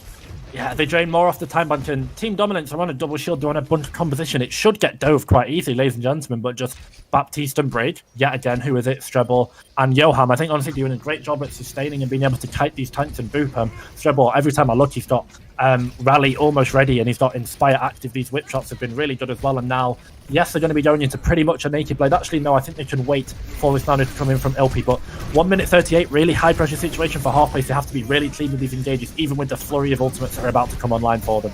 Oh my goodness. Oh, that's no Nano gone! Bugs. And then there's the Primal Rage, but that's again, it's like a kill being traded off 1 for 1. It was looking for the Pulse Bomb as well and not getting much off of it, but this Primal Rage is still going. It looks like signs of life are coming in from half pace, but like they need more than the Primal Rage to get out of this. The Nano Blade is online for half pace, but I haven't seen it pop yet. Team Dominance is still coming up with the kills. Look at this. It's still coming in with it. Minute on the clock here, and now is, we went from his desperation time just to get here, and now it's desperation time for their tournament life. Half pace he's got to find something here. They only have 3 ultimates coming in the next fight, and that Nano Blade is going to have to be huge. They either win it on this Blade and the Diva Bomb, or this is going to be the end of half pace's run in open division. Absolutely. Let's set the stakes. It is Nano Blade versus Strebor's Rally and Johan's window. Ladies and gentlemen, we've got the 2 stars of Team Dominance here looking to prove and clutch. If they can sustain against this Nano Blade, it's going to be the series. There it is. Can he get the value? Can he get one? Okay, that's one kill. The one turn to take down. Can he get the second on the D.Va? Yes, they do. They get the mech down, but not much else. Oh, yeah, they got the Sigma down as well. Mullen finds two. But wait a minute. But the counterplay coming in from Dominance gets two down, and makes the value worth nothing. The power range comes in from half pace as well from Debs, and they're going to see if they can get some more value off of there. Standing on top of this point, but it's not looking good so far. But wait a minute. The power range. The power range, and the D.Va Bomb is going to be on top of it as well to clear out Team Dominance. It's looking signs of light, but it's almost too little too late. We're going to get into overtime here, and now it's looking okay. Now it looks like the half pace will cap, but it's not looking good for half pace right now. They're on the back foot, and they will have probably 2 minutes just to see if they can get to point two. But like, man, it was at the last second. The Genji blade didn't get much else, but the Dems on the power range saved their tournament life so far to get them into point B. Yeah, luckily Deme, and it really was, we were building up the Dragon Blade versus the defensive ultimates, but it was both of these main tanks that grabbed the mic and said, let me go to work. Both of them, Melon and Deme, found a 2k respectively to sort of break open the fights for those teams, and ultimately it was Deme's Fists of Fury that ended up being the most decisive. Was a decent rally, though, from Strebor that came out. The whip shot managed to displace the Genji, unable to get the dash reset after finding that first kill. And from here, half pace, 2 minutes 28 left on their pocket. Really just is a case of having to build up these ultimates. They need time, they need space, and they need this Nano Blade. Otherwise, this Genji is going to be against this composition of that bridge. I think it's honestly going to be borderline useless. And Juzo has gone over to the Genji just to make Alpha Corte's nightmare even more hellish. And here we go again. So now half pace is looking a little bit like they definitely did push the go button. They did not wait, and they're just trying to take this first fight on top of the point here to set the tone here. But it looks like Team Doms is going to hold strong here, and looks like that half pace will reset. But again, they don't have a lot of time to work with. I mean, Team Dominance looked like they had like 5 minutes to work with, and they had to whittle it down to nothing. And half pace has like half that just to even work with this. They're at 1:45 on the clock here, and it's like half pace has to come up with something, and it cannot be at the last second here. They want to close this out with time in order to push this forward into this next set of rounds. Yeah, I highly doubt they're going to be able to get it with time. That's a big pull seat from Kex, and Nano Blade, here we go, win condition. Pulls the blade. That's stunned though. Lamp comes down instantly, finds one on the Brigitte dash, finds two, looking for the Baptiste. Doesn't manage to get him. Swinging wildly, and Johan takes him down. That's Nano Blade. 2 fights in a row, only a 1k. Yeah, only one, and it looks like Team Dominance had the heads-up play to kind of shut that down. And so now Team Dominance is going to switch off 12 players on the up, and you hate to see it. The Deva's down yet again. And so Team Dominance has cleared off half pace, and as you mentioned, like, so that minute clock is going to go away now. So now all half pace what to do here is just to cap, and if they don't, it'll be Team Dominance's victory here. So they've got a minute on the clock and not a lot of ultimates to work with. They can probably get the Primal Rage and the D.Va Bomb up in this next fight, but not if Dome goes down to Johan yet again. And 45 seconds left on the clock. It is dead now. Now we're back in desperation time. Can the hero plays come out from half pace to close this out? We will see in the next 35 seconds. Johan's been crazy this series, ladies and gentlemen. I think like a Post Malone song, it's writing on the wall for half pace. This composition from Team Dominance is so good, it's so hard, it's so tanky. And when you have Tracer Genji and no Discord Orb, it's just not enough damage without the Nano Blade. And the Nano Blade is down and is not going to be available for this final fight, most likely. What is available though, window from Johan. He's doing so deadly every series, every time we've watched him, he's got this window ultimate. It's been so decisive. Here we go, it's popped. Wex has found Mr. Dragon Lol, and it looks like half pace are going to fall here. Yeah, the D.Va Bomb whip from the other side. Of course, the Deadeye comes out from Wex and gets 2 more down. It is looking like Team Dominance will be moving on into this open bracket division if they can get these last 2 kills. And yes, they do. And that is going to be it. Team Dominance is going to win this, and they move on into the open division bracket, and half pace tournament life ends here.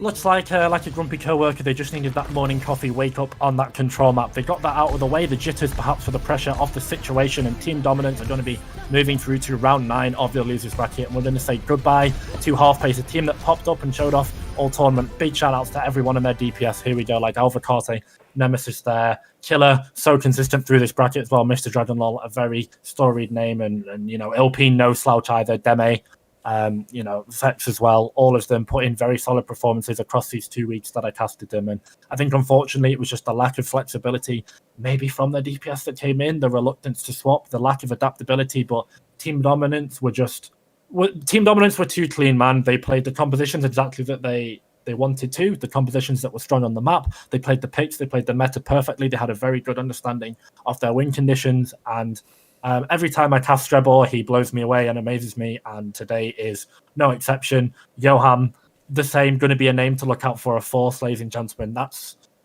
one that I think everyone should have their eyes on. Both of those two, I think, really were the carries for team dominance. We said about Wex and SXJ, the DPS as well, and obviously the tanks, who we didn't mention really all series, but really allowed the space for both these DPS to pop off. But if I would give anyone a player of the series, I'd give it to either Strebor or Johan from Team Dominance. Those two were just crazy impressive today. Yeah, so man, so congratulations to Team Dominance. They're going to move on here into the open division bracket, and no slouch to half pace whatsoever. I mean, as you mentioned, just like it was a slow start for Dominance. Like it was definitely looking grim for them on Busan, but at the same time, it's just like again they kind of woke it up, kind of get the team in place, and now they are poised to make a further deep run into this bracket. So they got, if I'm not mistaken, they got 3 rounds to go. Because again, you'll probably see me again for losers finals later on I would say this evening for the UK, but for this is afternoon for us because this should be a little bit past later on in a few hours. Yeah, later on in a few hours. But either way,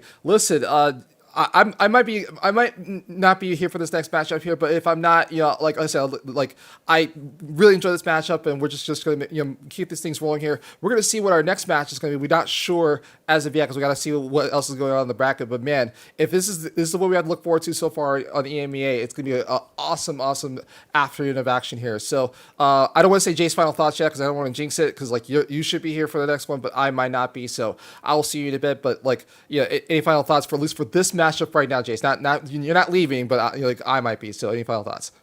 I think considering the strength and the reputation of Half Pace, I think this is a really dominant win for Team Dominance. Absolutely, they stuck it and they looked very set in their ways. They have a fixed idea of playing Overwatch. They have a philosophy. They have all sorts. So I think it's a real message to send it on stream, to send it in such a fashion. And I think honestly, the other teams in the lower bracket should be scared, because 3 wins to go into the winners finals, it's not something the Team Dominance, it doesn't look like out of the reach for them. Whether they manage to go up against the giants that we've got in the winners bracket is a completely different question. It's maybe in a different language, ladies and gentlemen. But it looks like for now, Team Dominance is going to be continuing their run in the lower bracket. I had a lot of fun casting this series. Thank you, Will, for stepping in at the last minute. Big TY, big applause to him in the chat. Give him your love, ladies and gentlemen. I believe Will English IV on Twitter. Yep. If you want to follow me on Twitter as well, JacePT_. PT, fun fact being Portugal, as I was actually born in the south of Portugal. So whilst I am here in the UK, I'm going to be returning to my homeland to collect my passport as soon as I get vaccinated. But for now, I think we're going to have probably 30 minutes to an hour before we get into the next map. So in true British fashion, I'm probably going to go to the chippy and get myself some chips for my lunch.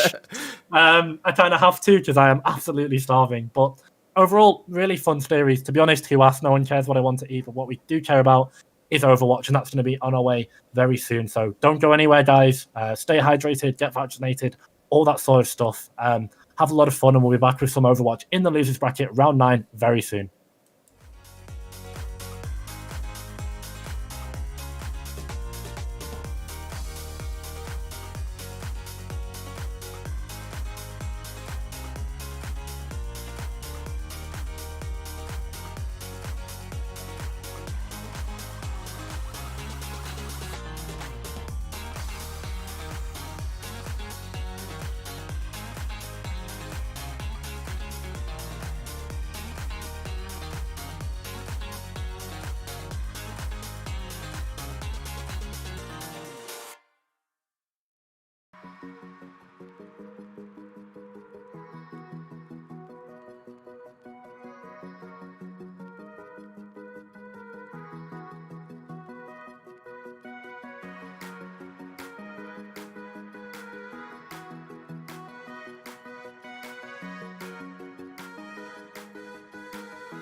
Welcome back, ladies and gentlemen. We have got once again another humdinger of a game for you here on the Open Division bracket. I am Simbabble, joined here by Jace, and you're going to fill us in on what caliber of players we have got coming into this game.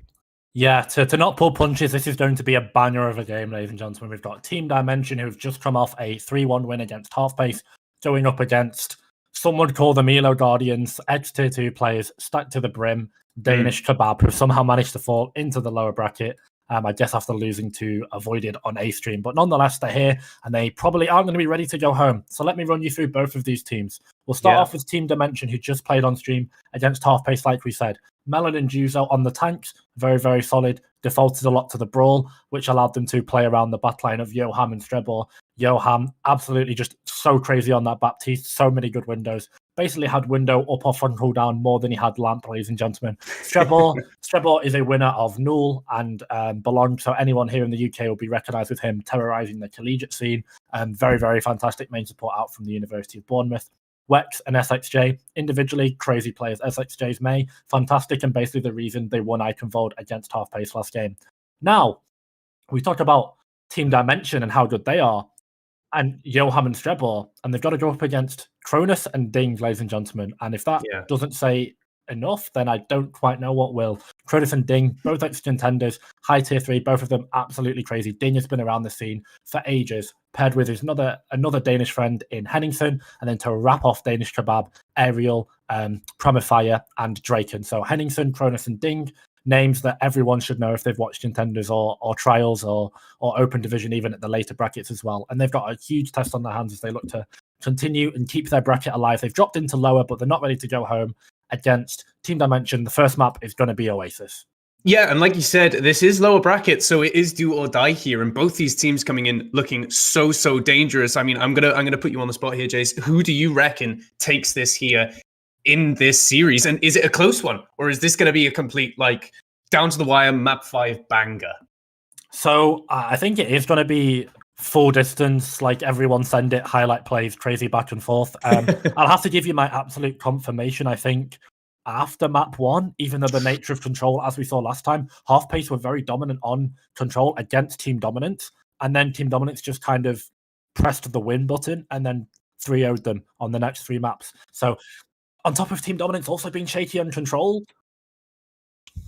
Okay, listen, we are going to have to go onto a break though any second now, so we will be right back as we discuss both of these teams and losers bracket round 10. Don't go anywhere. We'll be right back.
truth was lies.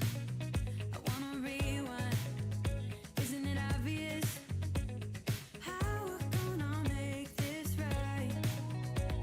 'Cause we had that love, we had that poison, we had that high for a day. Sometimes it all slips away and you lose yourself and you feel like you're falling into fire. Ooh, sometimes hearts collide. Someday we'll be bright enough to see it. Waiting for that sign. There's no one here to blame to believe. Welcome back, ladies and gentlemen, and apologies for our technical issues, but we should have them all worked out by now. Breaking news coming from the lower bracket of EMEA Open Division. Team Dominance take Oasis off of Danish Kebab, Jace, and this is quite a significant map win, right? Yeah, absolutely. I'm very surprised. Team Dominance faltered, and I think they looked weak against Half Pace on their first control map, and against arguably a much more difficult, much more experienced opponents in Danish Kebab, a team that have just fallen from the winners bracket. They take map one. It's close. It was 2-1, the final score, but Team Dominance putting themselves off on, I think, as I said, weak map style for them, map type, sorry, and they take it 1-0. So, hey, if they can, replicate some of those performances like they did on these hybrid and payload maps, then you never know. Danish Kebab could be double down and out, kind of like that last level on Fall Guys. Like when you get like the open floors and it goes away one by one. If you ever played like TNT Run on Minecraft as well, they could be double down and straight out they go. Well, this is the thing, going to Route 66, the heat's certainly going to be turned up by Team Dominance, as they were doing oh so very well in those payloads and those hybrids. So really now the attention is turned on to Kebab to get the job done, to find an answer. And Double Shield looks like that might be it for them. I mean, how do you feel about that? I think that's a pretty solid bet on Route 66, maybe until you get to last point. I would say, yeah. Fundamentally, with every payload map, I would say you play pretty much the same comp on first and second, and then you rotate into, most of the time, a brawl comp on third. Always, I say to people, swap comp on third point, because it's just fundamentally different from the other two. But nonetheless, yeah, Double Shield works really well here. They're going to have the defensive hold on top of the gas station. They're going to have off-handers if they believe. They've got two snipers, so Kronos going to be going over to that Mercy that we've seen him play time and time again. Ding going to be looking to put in some high impact and race Johan to that Baptiste window charge, and it's going to be an interesting matchup. This is the clash that I'm keeping my eyes on, ladies and gentlemen. Ding versus Johan. Johan really popping off on that Baptiste last series, most likely popping off to lead Team Dominant to the map win there. And Ding, gotta ramp up the pressure. And as I said, Baptiste windows, it's going to be a race to the amplification matrix for both of these teams. That really is the go button. Look at the positioning from Aerial too there. He's actually up on this high ground away from this shield from Marissa, and the split with the Ash and the Mercy as well, just way away. They're going to make this closing the distance from the brawl composition really difficult. And look, you can see Henning, he's contesting the cut, but he's no idea where the brawl composition are, and there's the TP through straight on top of the Sigma, forces the immortality field right down the May wall as well, tries to stave him off, but the fight is on cart, and that's exactly where the brawl wants to be here. Team Dominant is right in their element. They take out Aerial without a second's hesitation there. The teleport is oh so lethal, and now Ding and the gang force back a little bit, but a good May wall is going to force that Orisa into a sticky situation. That Fortify comes through, but it doesn't do anything but delay the inevitable. There is Team Dominance really living up to their name and rolling over that double shield composition with the aid of the Symmetra teleport. Yeah, like a steaming knife through butter, they just get carved in twain, and that is maybe something that's becoming a signature style for Team Dominance. We saw them try this on Payload last series, and the same thing happens here. They really love these rotations against these spam, against these comps that have such a long range advantage over them. They really love this TP that comes down from Wex to be able to brawl and get Melon onto this swing hammer range, get the Reinhardt ineffective range is something they've been using cleverly. So many fights now, so many maps now, and it's something that clearly they've practiced, they've rehearsed, they've refined, and they're pulling it off to perfection. And now the snowboard comes through. Johan 25% or so ahead of Ding in this window charge. So if they want to blow someone up, hey, Johan going to be able to do it by himself. Here we go. TP comes in again, straight on Aerial. So fast coming in, Jace. It's so devastating as well. Look, Aerial is the target every single time. The Sigma that can't really brawl at close quarters hasn't got that Fortify and has to have that window. the, come down, but there goes the Symmetra now. So Ding taking out that Immortality Field as well. Prime gonna have to get something done, but he gets shattered there. Goes for the lunge jump, but just can't get away from the shattering of the hammer there. As Melon's shield's very low here. He's half HP as well. Gets halted in thanks to Henning, who used that amplification, that supercharger, pardon me. The self-destruct goes down, and there it is. The ults go all the way in. The beat comes out to counter the flux, though, so everyone's staying pretty healthy for Team Dominance. As now the window comes out for Danish Kebab here, and Aerial's going to work. The dust has finally settled, and Danish Kebab managed to close the distance. The Blizzard comes out in desperation now, and SXJ finds 2. They turn it on its head. The fight goes absolutely topsy-turvy, and this payload is still moving. Team Dominance, despite all odds, they're coming out on top. Wow, what a flurry of ultimate. It was a McFlurry that ended in a McFlurry from the Blizzard, the Shi Banshee, the Chinese Devil, call it what you want, SXJ on the Mei, popping off. We expect nonetheless, ladies and gentlemen, was the main factor in that half-pace mirror broad composition that sent Team Dominance into this map, clearly putting his nice fingerprints all over it. Beautiful Mei wall as well. Yeah, the Mei wall. I'm so impressed, man. SXJ and Johan in particular. So clean. Come on, man. I just...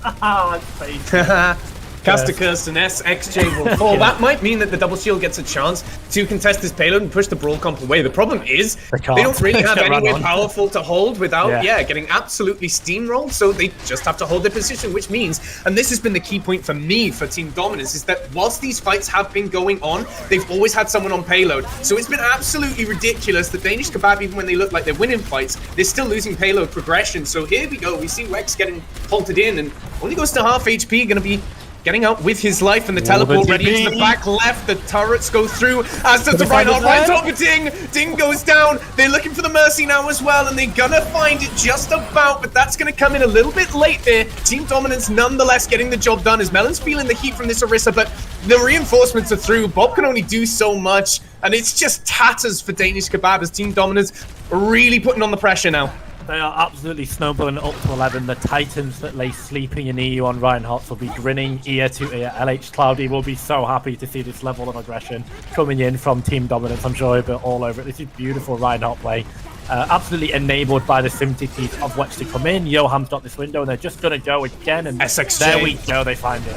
Yeah, finds the opening pick, and I don't think anyone's even going to get on the payload. They just about do it. The stun from the Gravitic Flux there from SXJ, shutting that down, and 3 minutes 20 on the clock with the aid of the self-destruct to take out Henning. I mean, such a glass cannon composition from Danish Kebab, picked apart by the teleporter of Team Domination. Or Team Dominance, rather, but it was certainly Domination. It was Team Domination, yeah. Will made that. Will, who's currently in the background pulling the strings, ladies and gentlemen, made that check time and time again last map. And honestly, through here, it was fast, it was furious, just like a Dom Toretto film, ladies and gentlemen. It was absolutely what they want. When you play double shield, you want to extend the poke phase of the fight as long as possible. You want to make sure that whilst the broad comp rotates onto you, that you drain resources from them. But hey, guess what? They can't rotate if they just sim TP right on top of you. And they did it time and time again. It looks like Danish Kebab never managed to adapt, never managed to counter-rotate, and sort of never really expected the sim TP time and time again. I guess like a Spanish Inquisition, ladies and gentlemen, with more teleporters and more pain, I guess. Yeah, nobody expects the Symmetra teleporter, even though it's happened 4 times already on this map. And that's been the crucial part of this brawl composition, but now we can see Danish Kebab want a taste of the pie. They're going for Draken on that Symmetra, whereas Team Dominance want to hold this close, and they're running the McCree, which means that the longer the fight goes on, the better it is for Danish Kebab, but Dominance could just try and stall this out for time on the car. Yeah, I was about to say, they're actually... Okay, so they're either going to rotate into the train car here and look to camp spawn doors. What I thought they were going to do is actually stay in that mega room sim and just draw out the time. They did this on Junkertown in the little shack. They just kind of stayed there like cockroaches, refusing to leave. It looks like they're going full tempo, all WT. They drop that ice straight onto that Reinhardt of Henningsen. Well, there we go, and Melon's just swinging on Draken, who goes down before that beam becomes effective enough. Melon will fall, however, and Danish Kebab doing a really good job of stopping down this spawn trap. Dominance probably wanted to take much more time off the clock before losing that team fight, but they went so aggressive to try and catch out Danish Kebab. It just didn't really work in their favor, and I mean, all Dominance really did there was take 30 seconds off the clock for being generous, but they give a bunch of ult charge over to Danish Kebab. Look at things, Oak Charge. He's got window Yeah. ready to go. 40 seconds on window, ladies and gentlemen. And now Team Dominant's going to have to rotate into it. So let's see if Ding can pop off of this amplification base. It's not got too much to throw for it now that the 5 strategy's gone down, but I'm sure they'll manage to find a way somehow. Here we go. Well, they've Roll with it. used Maywall already, so they haven't got that to dispel the damage from the Amp Matrix. The best they can do is rotate and LOS it. Now the Maywall comes down, however, from Danish Kebab, so they've got the advantage going into this. Amp Matrix comes down in answer to that, and the Shatter will come down too. Blocked pretty deftly here as the beat just about keeping everyone on Danish Kebab alive, and now it's an absolute Omaha beat situation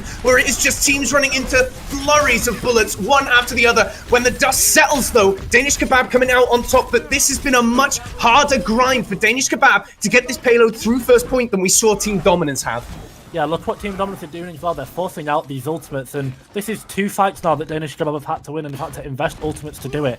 But this payload is potentially very, very recontestable. I think they're probably going to give it up in favor of a gate hold, but even so, they just draw out so much out of the time bank, so many resources. If this fight goes on long enough, SXJ, guess what? He's going to have that blizzard to maybe Hey, lock they it go up. for the touch as well, so Juzo goes in, the shatter comes down from Melon, doesn't catch anyone there, and it forces that Symmetra wall out, and Draken's going to work, drops that down and goes to town. Draken will fall eventually from Melon, who's getting his hands dirty himself, finds 2. Ariel finishes his reign of terror eventually, and this looks as though Danish Kebab just about clawing it to victory as the flurry from Team Dominance just back away from the payload for a second. Danish Kebab capped the points. Oof, neither of these teams like defending, ladies and gentlemen. That's going to be 4 minutes 12 on the second point. I think, yeah, not quite. Team Dominance able to get in there. A couple of picks from Draken to start that fight. Really were hoping SXJ could put down that blizzard, make it oh so chilly on that payload, and sort of just wrestle back the tempo away from the Danish Kebab, but kind of like a few too many drinks on the night out, they keep stumbling forward. And now they're going to take this long rotation though. Yet again, Team Dominance just going to go for the cloudy strategy, going to run it down, and they want to go to cart, or have they double back, they've baited the rotation, and no, they just managed to give up the red, they just managed to run the corner.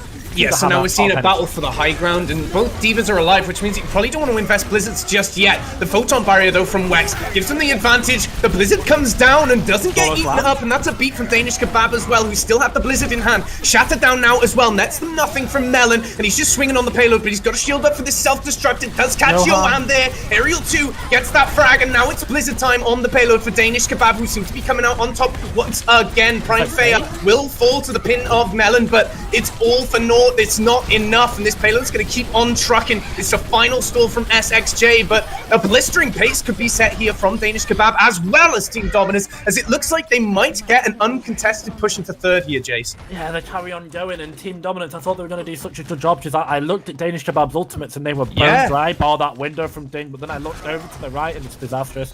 Team Dominance threw everything into that fight. They really wanted to derail the train that's come out from Danish Kebab, and they did not manage to get it, and now they give over this high ground control. Really inventive TP though from Melon. Let's see if Team Dominance can get back so that into just this stops the Maywall being effective in stopping them contesting the cart, and now Melon can hold up and bunker down as this pressure is applied with the Ant Matrix from the high ground from the Danish Kebab. It's such good positioning and so very punishing. The Maywall does absolutely nothing to stop that getting anything done, as you see the pressure surmounting on Team Dominance now. Self-destruct has got to come out over the top from Juzo here, and Henning will fall. So Team Dominance gets a claw, gets a toe back in this fight. The Photon Barrier is still doing a good amount of work though, as Draken gets the better here. Shadow comes down and catches him though. Ariel down on the ground as well, as Cronus' beat's just not good enough to keep them afloat, and that will be the defending team holding on to it by an absolute whisker.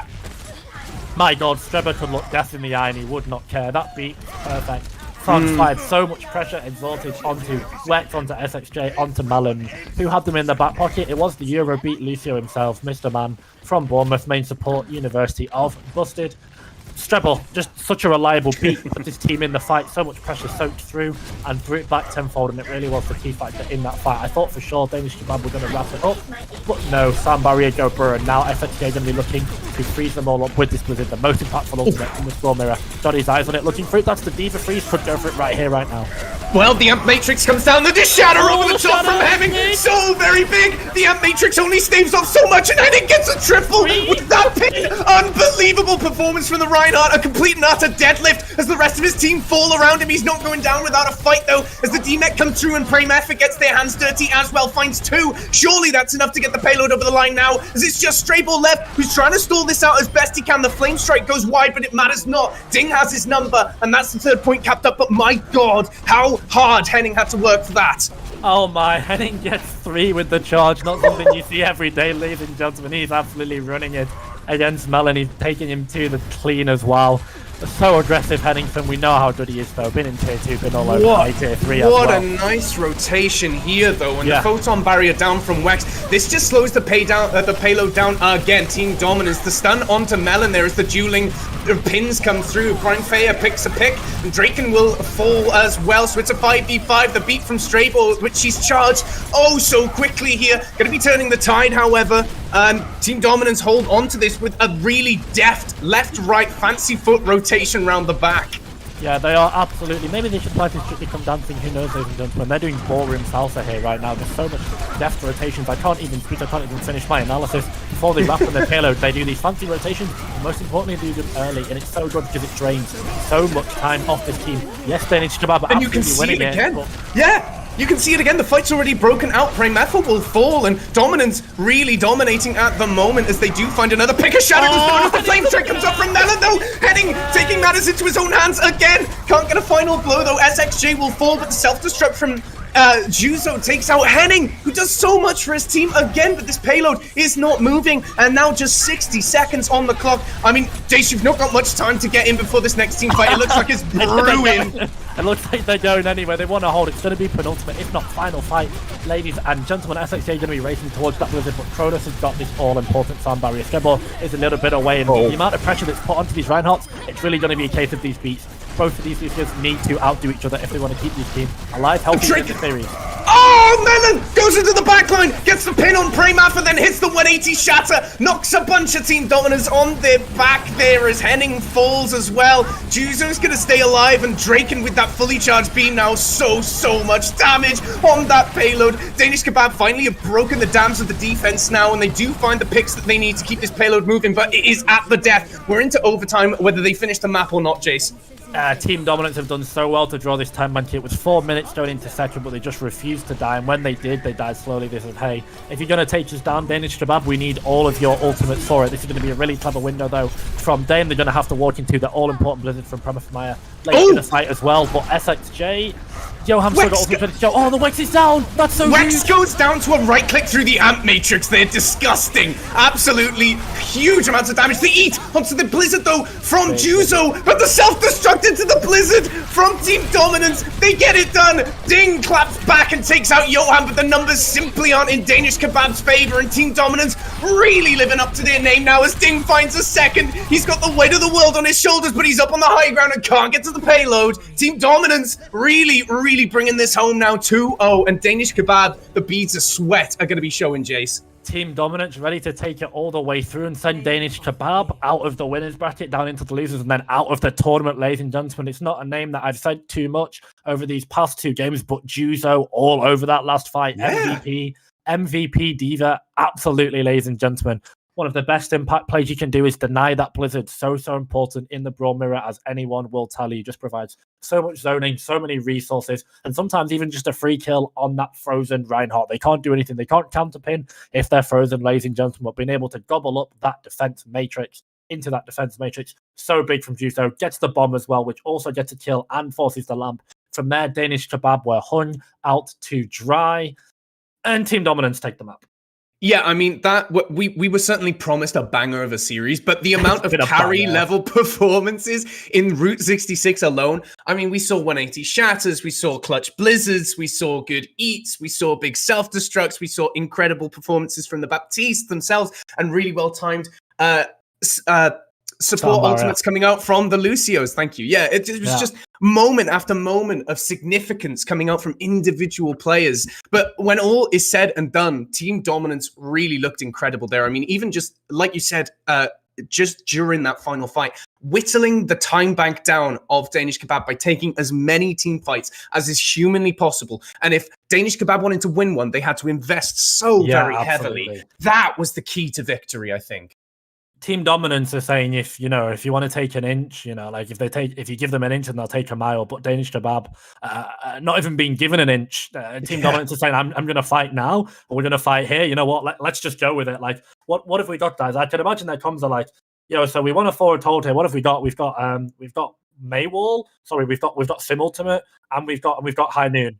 Yeah, sure. Why not? Let's just go and fight Spawn Dolls, because at least we drain time, and it's really this idea. Team Dominance playing so into their philosophy. One thing I want to mention as well before we throw it to a break, ladies and gentlemen, is they're going up against Henningsen on the Reinhardt, who's putting in some MVP level shatters as well. But for Henningsen on the Reinhardt is no joke. Tier 2 proven, high tier 3 at the very least, should probably be in trials, to be honest, already. But for Team Dominance to be able to go against them unfazed and to play at this level of aggression against someone as storied as Henningsen is really, really ballsy, and I have to give them credit. So, Team Dominance, can they wrap it up? It's going to be map point. Yes, it's going to be map point. So, can Team Dominance 3-0 Danish Kebab and send them right out of the bracket? We'll be right back, maybe 5 or 10 minutes. Don't go anywhere. This is going to be a banger.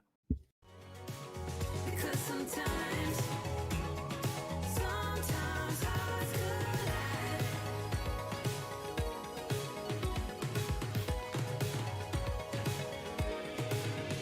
Can you hear me? Hear me calling. Separate my words from the pain.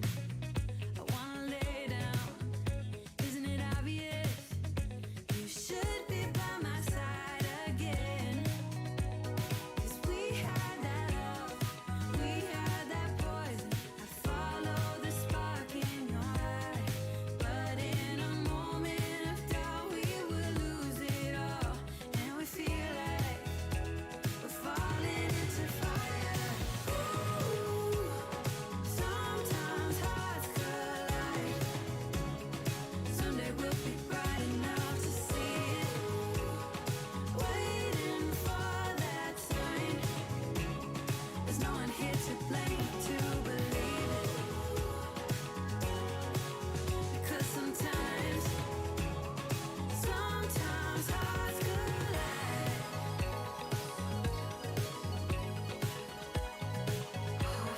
collide.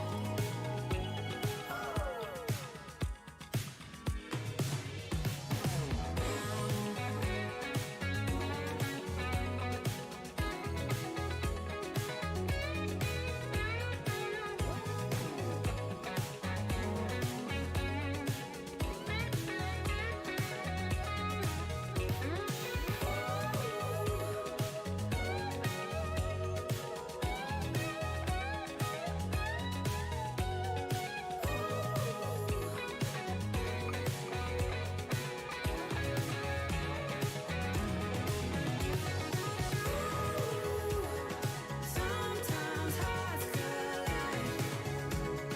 Someday we'll be bright enough to see it. Waiting for that sign.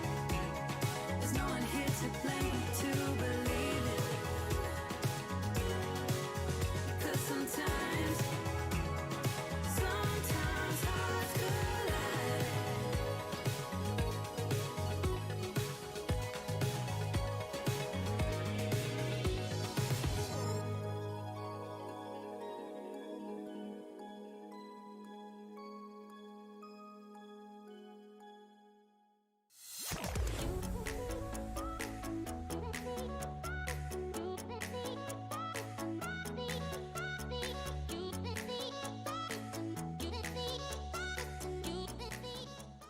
It is do or die here for Danish Kebab. Team Dominance really living up to their name here in a 2-0 in the losers bracket. EMEA Open Division. Zimbabwe here joined by Jace, and it really has been domination so far.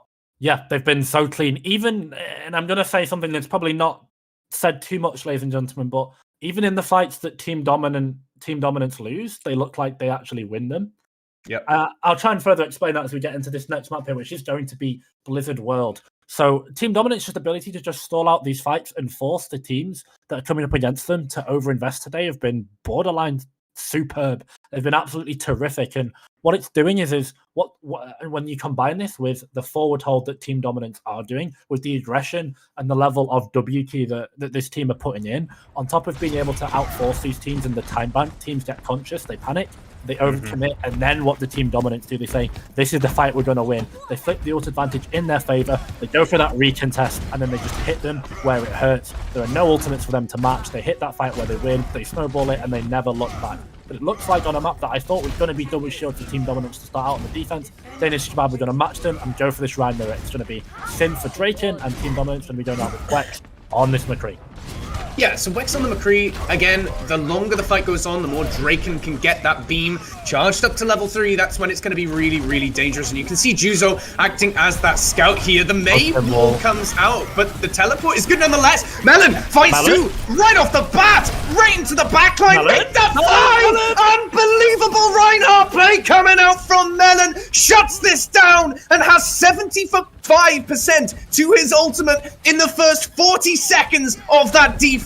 My word, no hesitation, no nothing. He's in there and he gets it done. Oh my god, Melon, give him a Circus top hat and call him Hugh Jackman, because he really is the greatest showman. That's a 5k with those hammer swings, showing up against Henningsen of all people, ladies and gentlemen. Stuck it to him, and now 94% on an Earth Shatter. If they can catch him out with an early slam next fight, this could look even better, and the wall comes in early, yet again to manage TP. Such good May play from SXJ.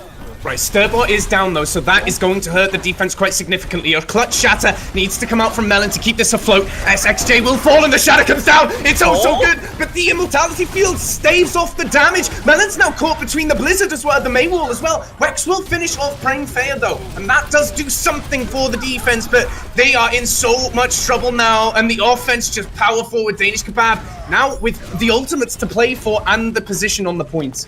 Yeah, we go. Only have the shatter. Managed to find 4, but unfortunately that pick onto Streball meant they could not rotate, they could not go anywhere. They were locked into that fight, and I think they managed to force Cronus away, but Ding, Mr. Reliable with that Baptiste, managed to get it up before 4 fell on the floor to that hammer that was brought down from Melon on that Reinhardt. And from here now, Team Dominance have got a recontest potential. They're going to go early, and here we go. Actually, they're already gone. Here we go. Yeah, and that's the key for this composition, is it not? You want those fights as early as possible. Look at all the ults on the point. We've got double photon barrier, immortality field, amplification matrix all up. And Danish Kebab looking pretty good here. They do just go for that complete and utter team wipe there. And they're going to keep this moving. But, I mean, when you look at the ultimates, in fact, Danish Kebab look better off. Yeah, I think they're going to be close to this mail. They only forced 2 Team Dominance, definitely looking to try and bait more ultimates out there from Danish Kebab. They go on, commit the bomb, commit the blizzard. We dare you, commit that Earth Shatter. But now that they've got this forward control, they're going to have to force Team Dominance to rotate into them. It's something that we know Team Dominance aren't shy of doing. They absolutely love this rotation from this high ground and into the back lines, but they've got to ward into this blizzard of Primer Fight. If they can get it, Blizzard eaten. Eat onto SXJ. Yeah, the Hungry Diva does the job, and the beat comes through for the Blizzard in contest. Self-destruct. It's Hungry Divas now, as neither Blizzards get to land. Melon's in trouble, got the weight of the world and everything else on his shoulders, and he will fall. The contested payload can't surely be contested for much, much longer, as the level 3 Symmetra beam is on the point, and Danish Kebab finds signs of life in this Streets Plays of Blizzard world. They're looking good, and they're getting it done with a very, very good time, despite Team Dominance trying to take time off the fight by getting as many fights in as they can. Yeah, I think maybe it's time for Wex to go over to that Symmetra and flip it, because Danish Kebab are running away with this. Clearly, both teams not too concerned about the global temperatures, with both of those divas being hungry, devouring those blizzards. SXJ gets a bit of payback by clipping the head of Ding, so that should slow the boat just a little bit. Not going to rock it too heavily. However, Wex going to have to stay on this McCree for the duration of this fight. Spawn is too far away for him, but luckily he's going to be compensated with a high noon. Johan, though, literally used Blizzard like 30 seconds ago. No, got it back already. And that's the danger, right? The shatter comes down in the Maywall. In fact, of all things, I believe, locked that out there as Melon gets nothing from his. SXJ goes down to Prime Alpha with the right clicks. Oh, so dangerous there. The Deadeye with the Icicle Blaster. And now the Maywall slightly better catches Melon off guard. Immortality Field not going to save you there. And it's the go button for Danish Kebab now, who are feeling themselves so much on this map. They've got the better of Team Dominance in this Symmetra May McCree triangle of DPS, and as I say that, Henning will fall, getting a little overzealous in the immortality field from Ding. misses him, not quite far enough forward, and this is now the time for the pendulum to swing back in the favor of Team Dominance as Danish Kebab scrambled back to get a full 6. The Blizzard from the flank, however, that's going to be a 1-2 fake out on the pullback. The High Noon, though, takes out Cronus through that amplification matrix, and the right clicks coming on through. Going to be taking out that Diva as well. Wex going to work now, and they surely have got enough of a hold on this payload to slow it down. A shatter, nonetheless, from Henning when all you thought was lost for Danish Kebab. They keep on fighting and take out Melon and SXJ. Jace, they pull it back and turn it around. Oh, they've done it. I thought for sure they were going to give this up after the barrage of ultimates that came in from Team Dominance, but they're beating them at their own game here, so they're forcing Team Dominance to overcommit, and they're keeping the snowball going. And Danish Kebab looked so revitalized on this map. They sobered up and they said, hey, we're not getting 3-0'd. Ladies and gentlemen, going out to Blizzard, well, this is our map pick, and damn sure we're going to win it. And now this beat from Cronus is going to help relieve the pressure that's going to likely come in onto Henning in this fight. There we go. Gets summed up, and Cronus's beat is forced.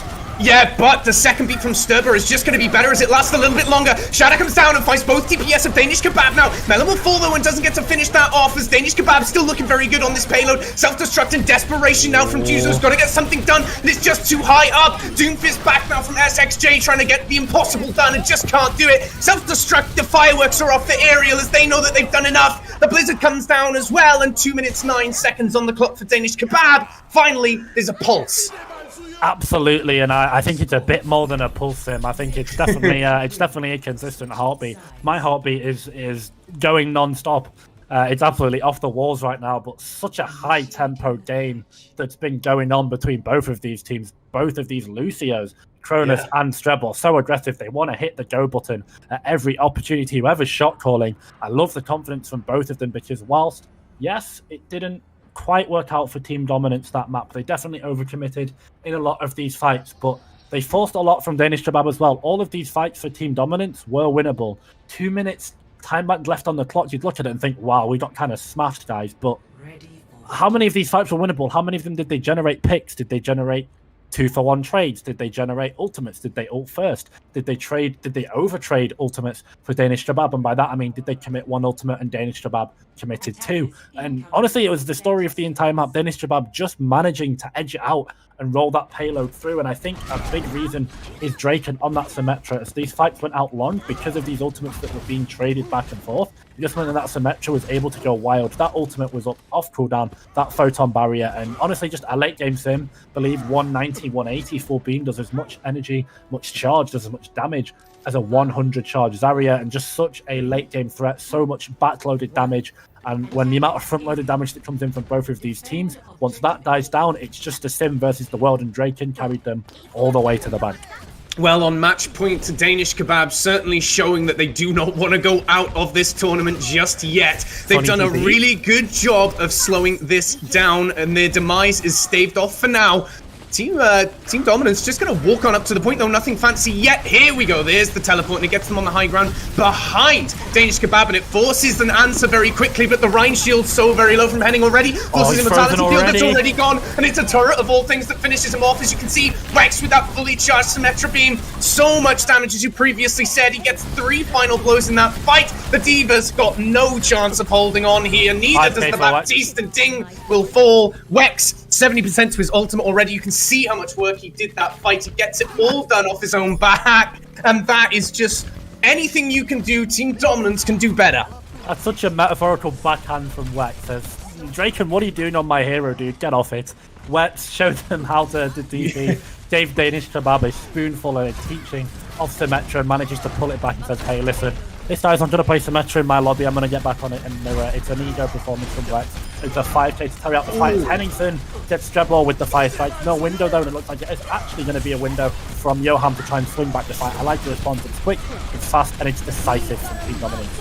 And the photon barrier out as well from Wex, so Team Dominance don't want to stop anytime soon. Forces Danish Kebab's photon barrier, but you can see the positioning of Henning. Maybe overstepping himself ever so slightly there as he does go dangerously low. Immortality field forced out with the shatter as well. He will fall, but Danish Kebab are finding the picks and getting it done, despite the Reinhardt falling in the final moments here. Self-destruct from Aerial to get his mech back in a timely fashion. He does not get back in as the turret from Draken, in fact, find 2 final blows. Danish Kebab are holding on to this, but barely. They're going to have to give up the space, and the payload's going to move now.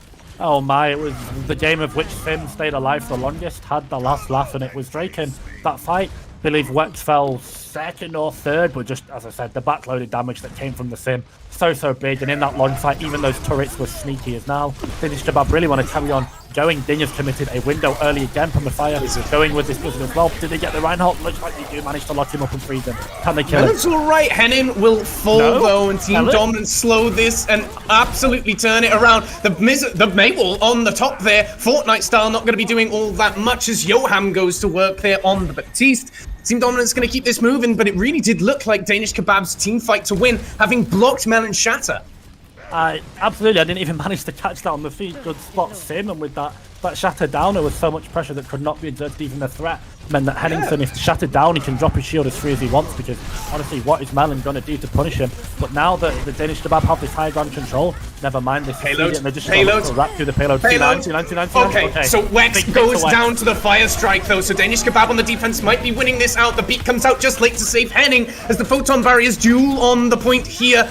Light side versus dark side here. An aerial 2 will fall. Juzo getting the better of his diva counterpart here, lets the self-destruct go on top of the payload, and Team Dominance want this now. They get the remake kill onto Draken after the self-destruct kill. Surely Juzo's done enough now as Yoham's on this high ground finding damage themselves. They've got to get the final blows, however, and do them now. They just get it done, and they will get that third point, and this is looking very good from Team Dominance.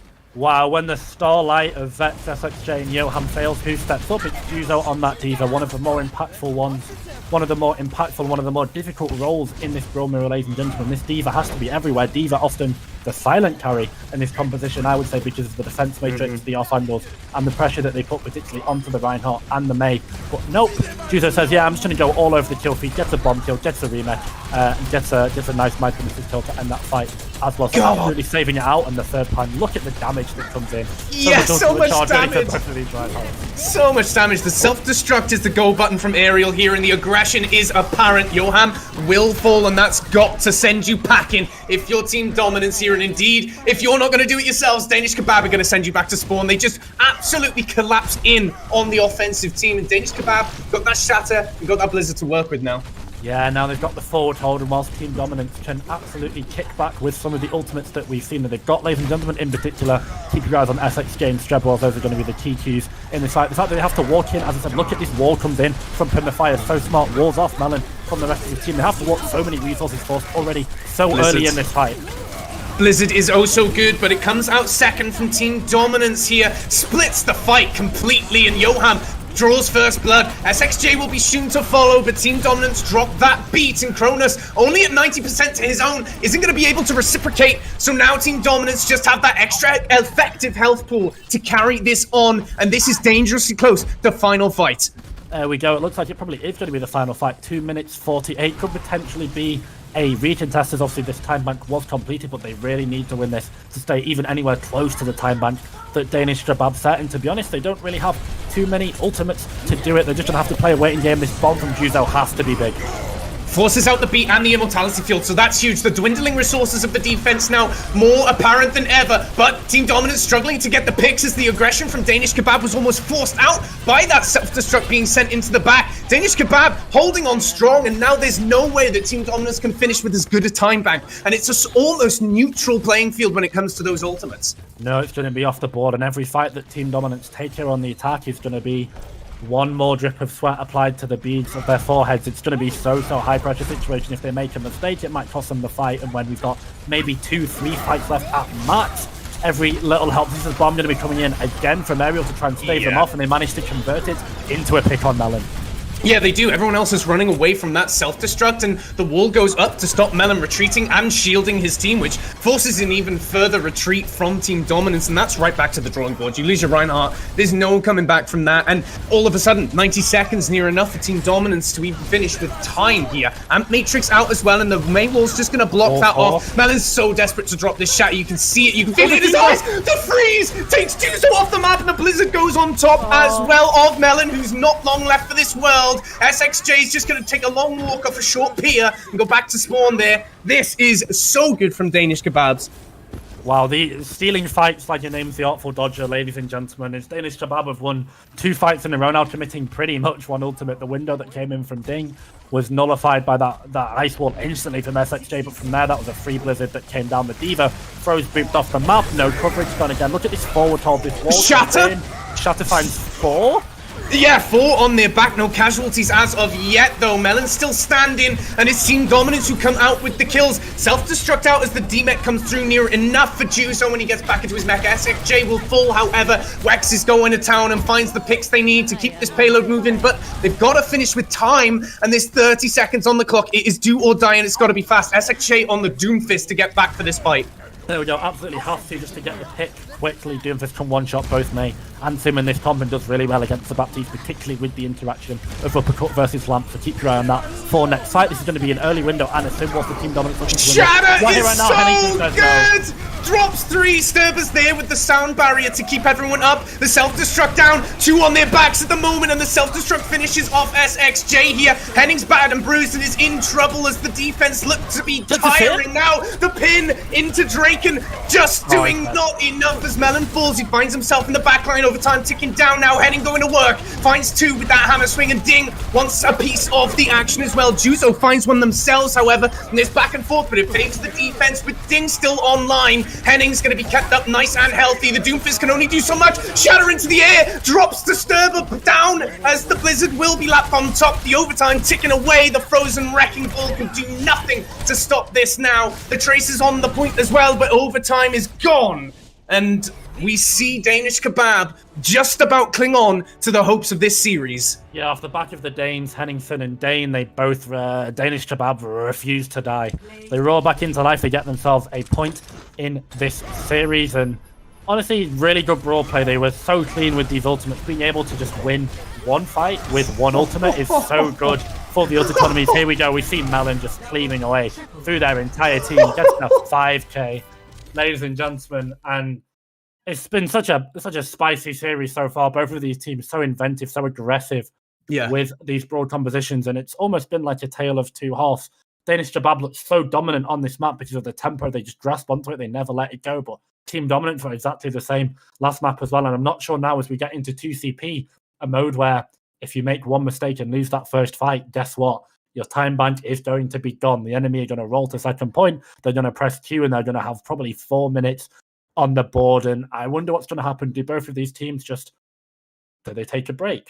Do they slow down? Do they say, look, we don't want to make the first mistake? Because probably not, right? They're probably just going to try and absolutely smash into each other. They're just going to love going full send, full sprint, just full throttle, go full on plus ultra, and go all the way into them as we're going to get into Volskaya, a map that very, very good for snowballing, one that also suits a very slower style. We saw Team Dominance look, dominant on this map last time. Admittedly, they did fall into probably not the best composition. They countercomp them perfectly. Not quite sure why Alvacate was playing Genji in 2021, but nonetheless, they play Batbrig and then they just win the video game from that. But hey, it is going to be in Team Dominance's map pick, so they look comfortable on it. They looked very good on it last time. Double shield, very standard as well. Let's see how they do. Danish Kebab now starting to pressure Team Dominance for the looming threat of that reverse sweep. And like you said, Team Dominance opt to play double shield on this map. This might be the first time that we see them go away from this brawl composition in this series. I wouldn't be at all surprised, because to make that brawl work is so very difficult. So hard on this map. It in fact surprised me that this was their map pick. I thought that they might go for a Hanamura instead, so that they could try and make that brawl composition work with a Symmetra TP. Not to be, however, and like you said, this back break double shield on Volskaya can be such a pain in the neck to deal with. Danish Kebab, if you see Henning on the Wrecking Ball, I actually don't hate that at all.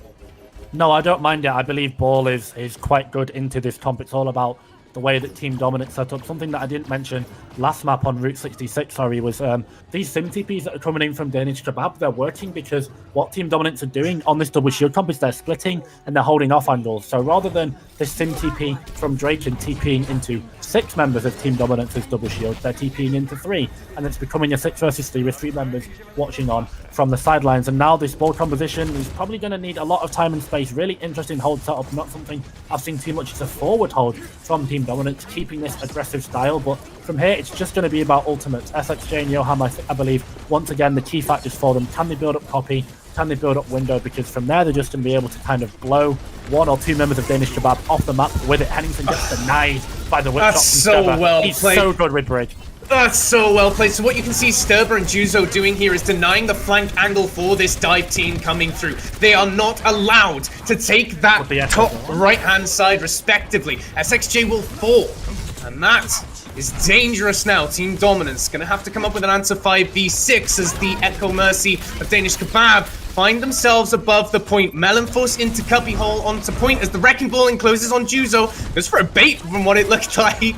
To get that accretion rock out from Juzo has got to do a lot of work. Melon finds Ding in the back. They've gone for the flank Rissa and get a pick, but Melon will fall. And 2CP, you know 1-for-1 trades aren't enough. Wex and Johan have to step up, and indeed they do just that. But numbers dwindling for Team Dominance. They hold on, and a minute 30 long fight is pretty good if you're the defense. Oh, Team Dominance lost SXJ so early, had to force to the chase to get to the recontest, but cometh the hour, cometh the man. Melon, clearly a school of the Evil Toaster Orisa gameplay, goes on the flank off angle to find Ding with that sort of Tesla cannon, with that hyperdrive reactor, I believe, putting those shots straight through into the chest of Ding. Falls them, so now that was no Nano, but luckily for this map. The win condition here for Danish Kebab still online though. Nano Monkey onto Henningsen for Ding. Let's see if they can take this, if they can stick this Winston. If he does not get whip shot by Strebor, it's on. Oh, the Nano goes on, but Henning misses his jump. He doesn't get onto the high ground. Presumably, he was expecting the whip shot to come through, but it just doesn't, so he misses the shot. Wex will fall to Henning, though. He gets a kill himself, and now has that Primal Rage online, and it's Angry Monkey in a small room. You know exactly how this goes now. SXJ does find Cronus here, and there are picks either side. Johan will fall as well to the Echo. Ding going down to that grab surge, as this is just back and forth, but Dominance don't look like they have the numbers to sustain any longer. This dive team finally comes to fruition here. SXJ, however, and Juzo do find exiting blows, and it's just SXJ remaining on this point. Surely they've got to give up at least 2 ticks, if not the entire point, Jace. I think they probably have to give it up for the sake of ult charge. Robert on the recontest that can come in from Wex is probably going to be... No, he's going to go for it. Okay, this is really ballsy in Team Dominance. Let's see if they manage to hold it. Yes, they actually get the retreat out from Danish Kebab. And with Ding only 51% on that Nano, there's no clean recontest. So if there is going to be potential to swing this fight back for Danish Kebab and flip the point, it has to come from Promifire on that Echo. And there we go. Gets the opening pick, flips into the Orisa. Surely that's going to be enough. The supercharger available and laid down from Melon. Here as Johan finds Henning. The Echo duplicate actually not finding the value that perhaps Prime Faya would have expected there. And despite all odds, Juzo back on the Wrecking Ball as well. Team Dominance holding on. You can see Wex coming back on the Soldier as well to try and keep this defense alive. 35 seconds on the clock, more or less. And this is still contested, Chase. This is classic Team Dominance, Sim. They're just refusing to die. Go away. They get the pick. Johan takes down Premfire out the sky. I probably butchered that. Apologies, but that Echo means no damage. Cleanup available for them. Ding is going to be racing for this Nano, but it's 20 seconds left and it has to be a prayer. This is final fight. There we go. There we go, on the line, and they landed.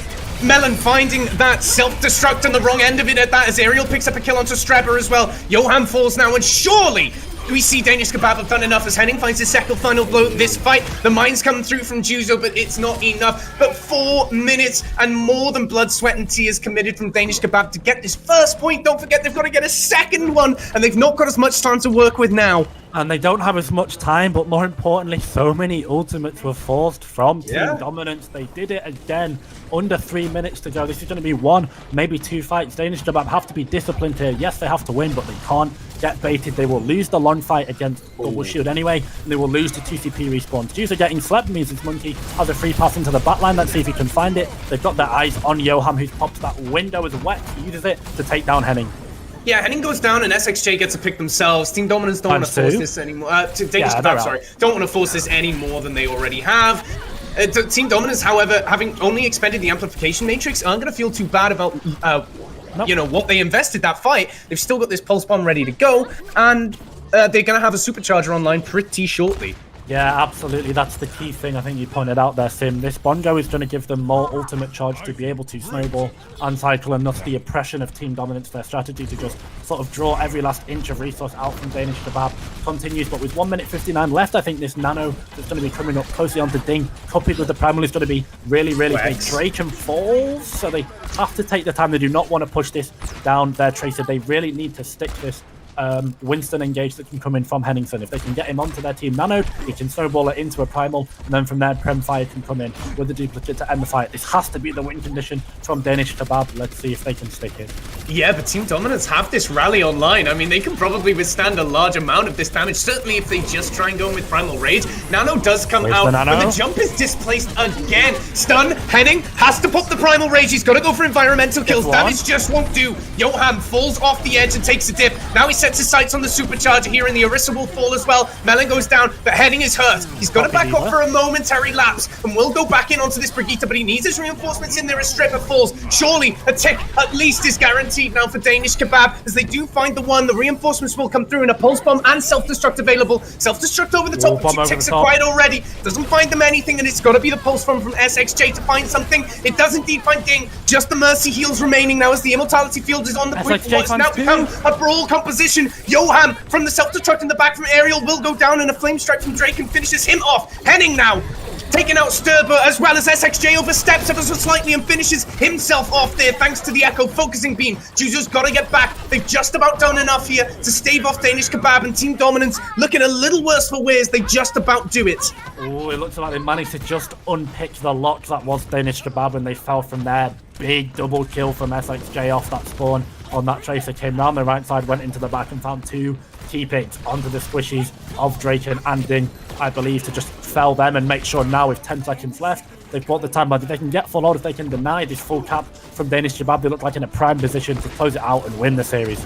Yeah, well, Nano Henning is all they have. The High Noon comes out to stop the monkey getting anything done. He gets the Deadeye right between the eyes, and that's going to do it for him. SXJ will fall, though. Surely the defenders are going to be favored here. The Pulse Bomb is taking Juzo out of mech as he will fall. Melon's just spinning on the point now, buying as much time as they can as this duplicate comes out for the Diva. That's another self-destruct afforded to the attacking team. Melon Lets it loose right now, but Melon finds a pick onto the Mercy. Cronus goes down. Green Fire can only do so much here, will go down, and the defense are struggling now. Team Dominance, they've just about done it as the overtime ticks on down. Danish Kebab can't get back, and they will not capture both. Wow, and yes, they got the opening pick, but Danish Kebab was such a stronghold. They had two divas on the floor, ladies and gentlemen. Danish Kebab managed to rescue Cronus, who was on an honestly norm-level flank in the backline with the Echo that got kind of one-tapped by the Peacekeeper of Wex. They managed to pull them out with that aforementioned diva copy that came out from Premfire.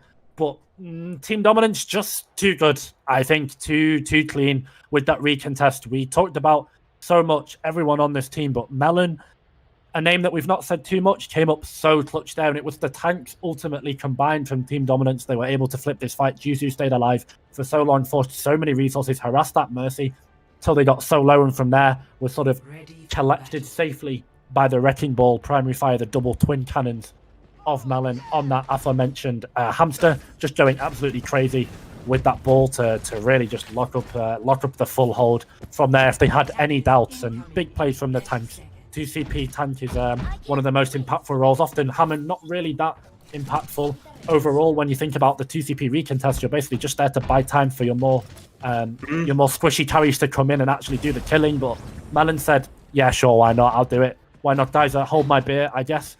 I'm not quite sure if the Hammond changes are in the game, and if he's managed to do that with the 5 seconds grapple cooldown, they are being immediately off. If they are in the game, then that's even more impressive, because Ball has been buffed in teamfights but nerfed in stalls, ladies and gentlemen, and Melon came up there clutch in the stall, something that has been weakened, so huge props to him. And now looking over, they've got this bro comp, they just want a WT it, why not? Let's see. Long rotation, they're going to go around the right side, minimize as much spam as possible, and Danish Kebab have gone over here for a ball comp. This should counter it, but what we've seen from Team Dominance today is these smart rotations being able to nullify this range, this ability, this timing, this window in which Danish Kebab composition can really take advantage of. Scrapple goes off the map to Henningsen's grapple. Yeah, he does. Draken goes down, though. SXJ finds two, two final blows. He's just free on this May. Can he get another? He does, indeed. He takes out Henning there, and this point might already be done and dusted. The brawl composition proving that once you have that Lucio speed boost, you can close the distance on the likes of the Zenyatta, the likes of the Brigitte, and if you cannot stop that rotation, then Team Dominance are brutal on this composition. Wonder if Danish Kebab, yeah, there we go, should swap over. Draken should probably go over to the Sombra ideally, but don't mind them staying on the Tracer. This Echo, I think, absolutely had to come in. When Team Dominance are as aggressive as they are, this window of opportunity to break and to kill, most importantly, for Danish Kebab is so small. Henningsen needs he basically gets one pile drive, one displacement with that grappling hook, and one pile drive. Someone needs to die, but Echo goes down to the Peacekeeper of Wex. Got this high gun control with High Noon as well. It's going to be a window up from Johan as well. This is really scary for Danish Kebab Sim. They've got to go now. They've got the High Noon, the flashbang, the headshot. Draken goes down. Wex, the cowboy, gets taken out in the 11th hour, though. So that's a 5v5. Transcendence just about online from Ding as Melon will fall there. They hold on by the skin of their teeth, and this Blizzard is laid down as well. Strebel will take out Cronus, but realistically, it's not enough in 2CP as Danish Kebab holding on to this one just about. But that looked so very dangerous thanks to Wex finding that flashbang headshot onto Draken on the Tracer. Yeah, it's actually, out of everything that happened in that fight, out of all of those mechanical outplays, it was simply the left shift of Cronus. I think it might be E. The E of Cronus, the resurrection, is what I'm trying to say. The resurrection, I have it on mouse buttons because I'm a stuffed human being. Anyway, the resurrection of Cronus from Cronus to bring back up Draken in that fight was so huge. That was just another number in the fight that basically accelerated the 2CP respawns that are just so hated to the point where Blizzard have removed them from the game for Overwatch 2. They've been abused there, that resurrection. Now Cronus has gone over to the brig to help again, I guess, the sticking power and the tracer from SXJ, just to make sure that they don't even need the res to come through in the first place, but it's going to be a High Noon from Wex to open this fight. Oh, the stick is so good. Draken from the backline as the shadow comes down as well. Johan will fall. SXJ carrying team dominance on his back at the moment as Johan will fall. He's done so much so far for his team. Can he get anything else done? Self-destruct from Juzo here guarantees a tick on the point, but the reinforcements are in. SXJ goes to town. Transcendence forced again. Melon will fall though, and the Reinhardt really struggling to get a foothold on this second point here. They have to form the retreat as Wex falls to Henning, but they've got the tick. That's quite important. Absolutely. I think the tick is not too bad. I'm just trying to have a quick analysis to see what much they give up, how many resources they give up. They don't give up too much. I think it was a late Transcendence to come in from Ding just to secure it, and that meant that it was absolutely the S key. 14 dominance, unfortunately, for this aforementioned broad comp. I don't think they have anything that is just an instant I win button. Strebel's beat in the long fight is going to be decisive at negating this spam damage. Johan's window, we've all seen how much damage he can do with that throughout this series and throughout these 3 maps, but Team Dominance, lack of a very clear, defined win condition means that Danish Kebab have ample window and ample opportunities. When they've got something like an Echo copy up like Kamify's got now, he goes for the ratio. Surely that was not intentional as Praimfeya now has the second beat online, or rather the first beat for Danish Kebab, but they have got a defensive ultimate coming online as Ding will fall to the pulse bomb. The High Noon from Wex nets them very little here, but the beat from Praimfeya realistically does keep them in this, actually. Strebel will fall to the minefield of Henning that was put in the backline a while ago as Melon takes out Aerial. The flashbang from Wex, it misses Praimfeya, but he is taken out nonetheless. Melon will fall, and this is the problem. The main tank now really struggling to get a foothold on this point, and nothing but 5% acquired now for the attacking team. Wex will fall to Henning, who's been very good on this wrecking ball, and now surely the question has got to be asked, do we stay on this Reinhardt brawl composition? They have not really managed to get anything done with this Reinhardt. Just go double shield, just go May, just mirror the Echo. You need a clear defined win condition. Danish Kebab have been so brutal with these punishes. You should know this. This is like Overwatch 101, guys. Like, it's 2CP, you need a clear defining win condition to be able to wipe them, and then you need to have ultimate spare, lower ultimates albeit, but to be able to deal with this recontest that inevitably comes in. But Team Dominance having to overforce just to get them off the point and get this initial cap means that Danish Kebab can come back with this recontest tenfold and hit them harder, and by God, it's a Rocky level knockback from Danish Kebab as they're getting them every time and forcing them off, back and away, and they're just draining time little by little, piece by piece. You can always count on Wex, though, to open up the fight, and he takes out Praimfeya again. He's been getting the better of the DPS all match long. It seems like Aerial's stuck in a rough situation, and SXJ will fall as well. Whoa, the right click from Ding and the well-timed peek is just going to finish off Wex, and again, this broad composition, they can move around all they want and maneuver this high ground position, but Aerial's locking it down, and then the minefields from Henning's just stopping any rotations coming through. Team Dominance, it's got to be back to the drawing board, but they've got all their ults online. You don't want to give up 5-6 ultimates. It's a big 6 coming up, as Wolf would say. 1 minute Gutted left to as not well. see him back in Overwatch. Yeah, 1 minute left as well. Big 6 ultimates coming up from Team Dominance. They can take this, they take this map, and they send Danish Kebab out of the Reflash Open Division. Ladies and gentlemen, look at the ultimates that Danish Kebab have. They've got this Poppy and Transcendence, really big ultimates next in this fight. I don't think there's anything that Team Dominance can do to really match those, particularly that Transcendence is going to have to be so much pressure forced, but they've got initial control of the point. Now Danish Kebab have to rotate into them. Oh, Henning so low, he gets taken up by Wex, and the stick onto Prime Faya in that duplicate Diva form. Everything is thrown in here. All of the ultimates, the High Noon, the Self-Destruct will get Premise and find the picks that they need to get this point online. It looks so good for Team Dominance. They've done enough. They knock out Danish Kebab, and Team Dominance really living up to their name there in the final hour. The Brawl composition, we doubted it. When all 6 ultimates were online, there's only so much Danish Kebab can do. At the 11th hour, much like a burger instead of a kebab, they just kind of flip it. 6 ultimates from Team Dominance. It was do or die in the final fight, and they managed to get it. They just simply over-ulted. There was not too much Danish Kebab could do.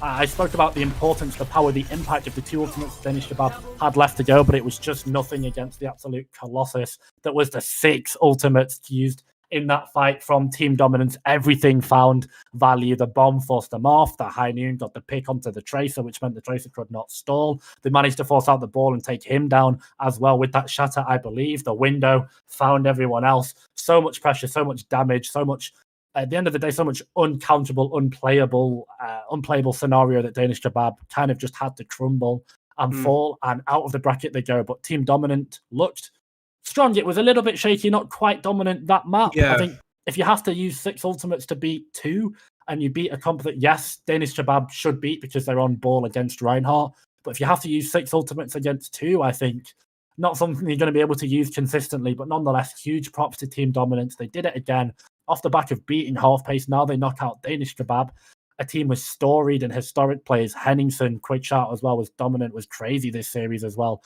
So many plays. Ding, equal to Johan with these windows and outperformed him as well. The Lucio of Cronus as well. So good. Both these DPS from Danish Kebab as well. I am exhausted from casting this map. And I'm not even the play-by-play as well. It was just such a high-intensity map. Both of these teams really slugging it out. What a brilliant 4 maps. Brilliant 3 maps that we get to cast as well. Big up Will for stepping in and doing the production and the observing as well. Absolute banger series. And before I get my final thoughts, I'll pass it over to you for some thoughts. And what do you think? Yeah, I mean, just to echo your sentiment as well. I mean, both teams did a really good job of when they were losing fights, would desperately try and claw them back. And it meant that even when they were losing the fights, they would either drag them on as a defense, or they would actually flip the fights on their heads when they didn't look won. There were so many heroic moments in this series. I don't think either team can be too disappointed. Of course, Danish Kebab now out of OpenDiv, so that's going to be heart-wrenching for them. But they really did do themselves proud, and it's such a shame that in really that final fight on Volskaya, Danish Kebab just couldn't play to their win condition. I really do think that early first tick came back to bite Danish Kebab. If they could have afforded to give a tick, give the space over to the High Noon, the Blizzard, the Window, and wait for those ultimates to not be online, because that's where Danish Kebab's composition would have flurried, when they could have re-entered and surrounded that Brawl composition. But Team Dominance come in, they know that their win condition is we stand on point and we pop our ults and we force them to come to us. And that is the nature of the beast with that composition, whereas Danish Kebab want to get in, they want to surround and pick off potential threats on and off angle. They just weren't allowed to do it from Team Dominance. So really, really strong showing from them, with the outwitting of the Symmetra teleporters, all the way down to 66. Absolutely. Exactly. There were so many moments that were just phenomenal from them. Commiserations, Danish Kebab. Let's go for it, Jace. What's your final thoughts? I think no shame for Danish Kebab, because not only did they get beat, and they get beat convincingly on some maps. That last one was not convincing at all, by the way. Let me just say that. But I don't think you should be too disappointed. Like, Danish Kebab turned up, and I think they got, when you lose to strategy, something like Symmetra, when you lose to the inventiveness and the aggression that Team Dominance came with, and they took it absolutely no fair to them, Danish Kebab. They were playing a team that had dropped from winners bracket. So to go in with that level of fearlessness, to go in with that level of creativity, I think you kind of just have to tip your hat and say, we got beat. Team Dominance looked practiced, they looked rehearsed. Everyone looked so good. I will say it again, Strebor, Johan, maybe the best battle line that we've got left in the lower bracket. Definitely one of the better battle lines I've casted so far in a long time. Those guys are so good. One of the best supports in the UK scene. Strebor probably only second to Todos from the University of Portsmouth. If he ever shows up in this tournament, who knows? Well, he's a head clicker as well, crazy Baptiste player. But yeah, as I said, just so many names to see pop up, make a name for themselves. In particular, I knew about Strebor, I knew about Johan, we knew about everyone on Danish Kebab. But hey, quick shout out to Wex and SXJ, both of those two popping it up, sticking it. This whole series were maybe the deciding factors in the first 2 maps that Team Dominance won. Wex was all over Fingerprints, pretty much the key criminal, the absolute killer mastermind behind that Route 66 win. And then obviously the win before on Control, we're not quite sure, but if they played May on Control, then hey, SXJ, May was consistent all this series, and it was excellent against Half Base as well. So big plaudits to those two. I want to see those guys back further in the winners bracket. Maybe sticking with this team, maybe going to bigger and better things. Who knows? But both of those two, big names to look out for in the future, I think. 100% they are. We have more action headed on the main stream, so make sure you go and check that out. We are about done here, however, so big shout out to Will behind the scenes for getting all of that done. I've been Simbabble. Jace is here with me on the mic, absolutely killing it once again. But from us, that's going to about do it. Thank you so much. Take care and goodbye.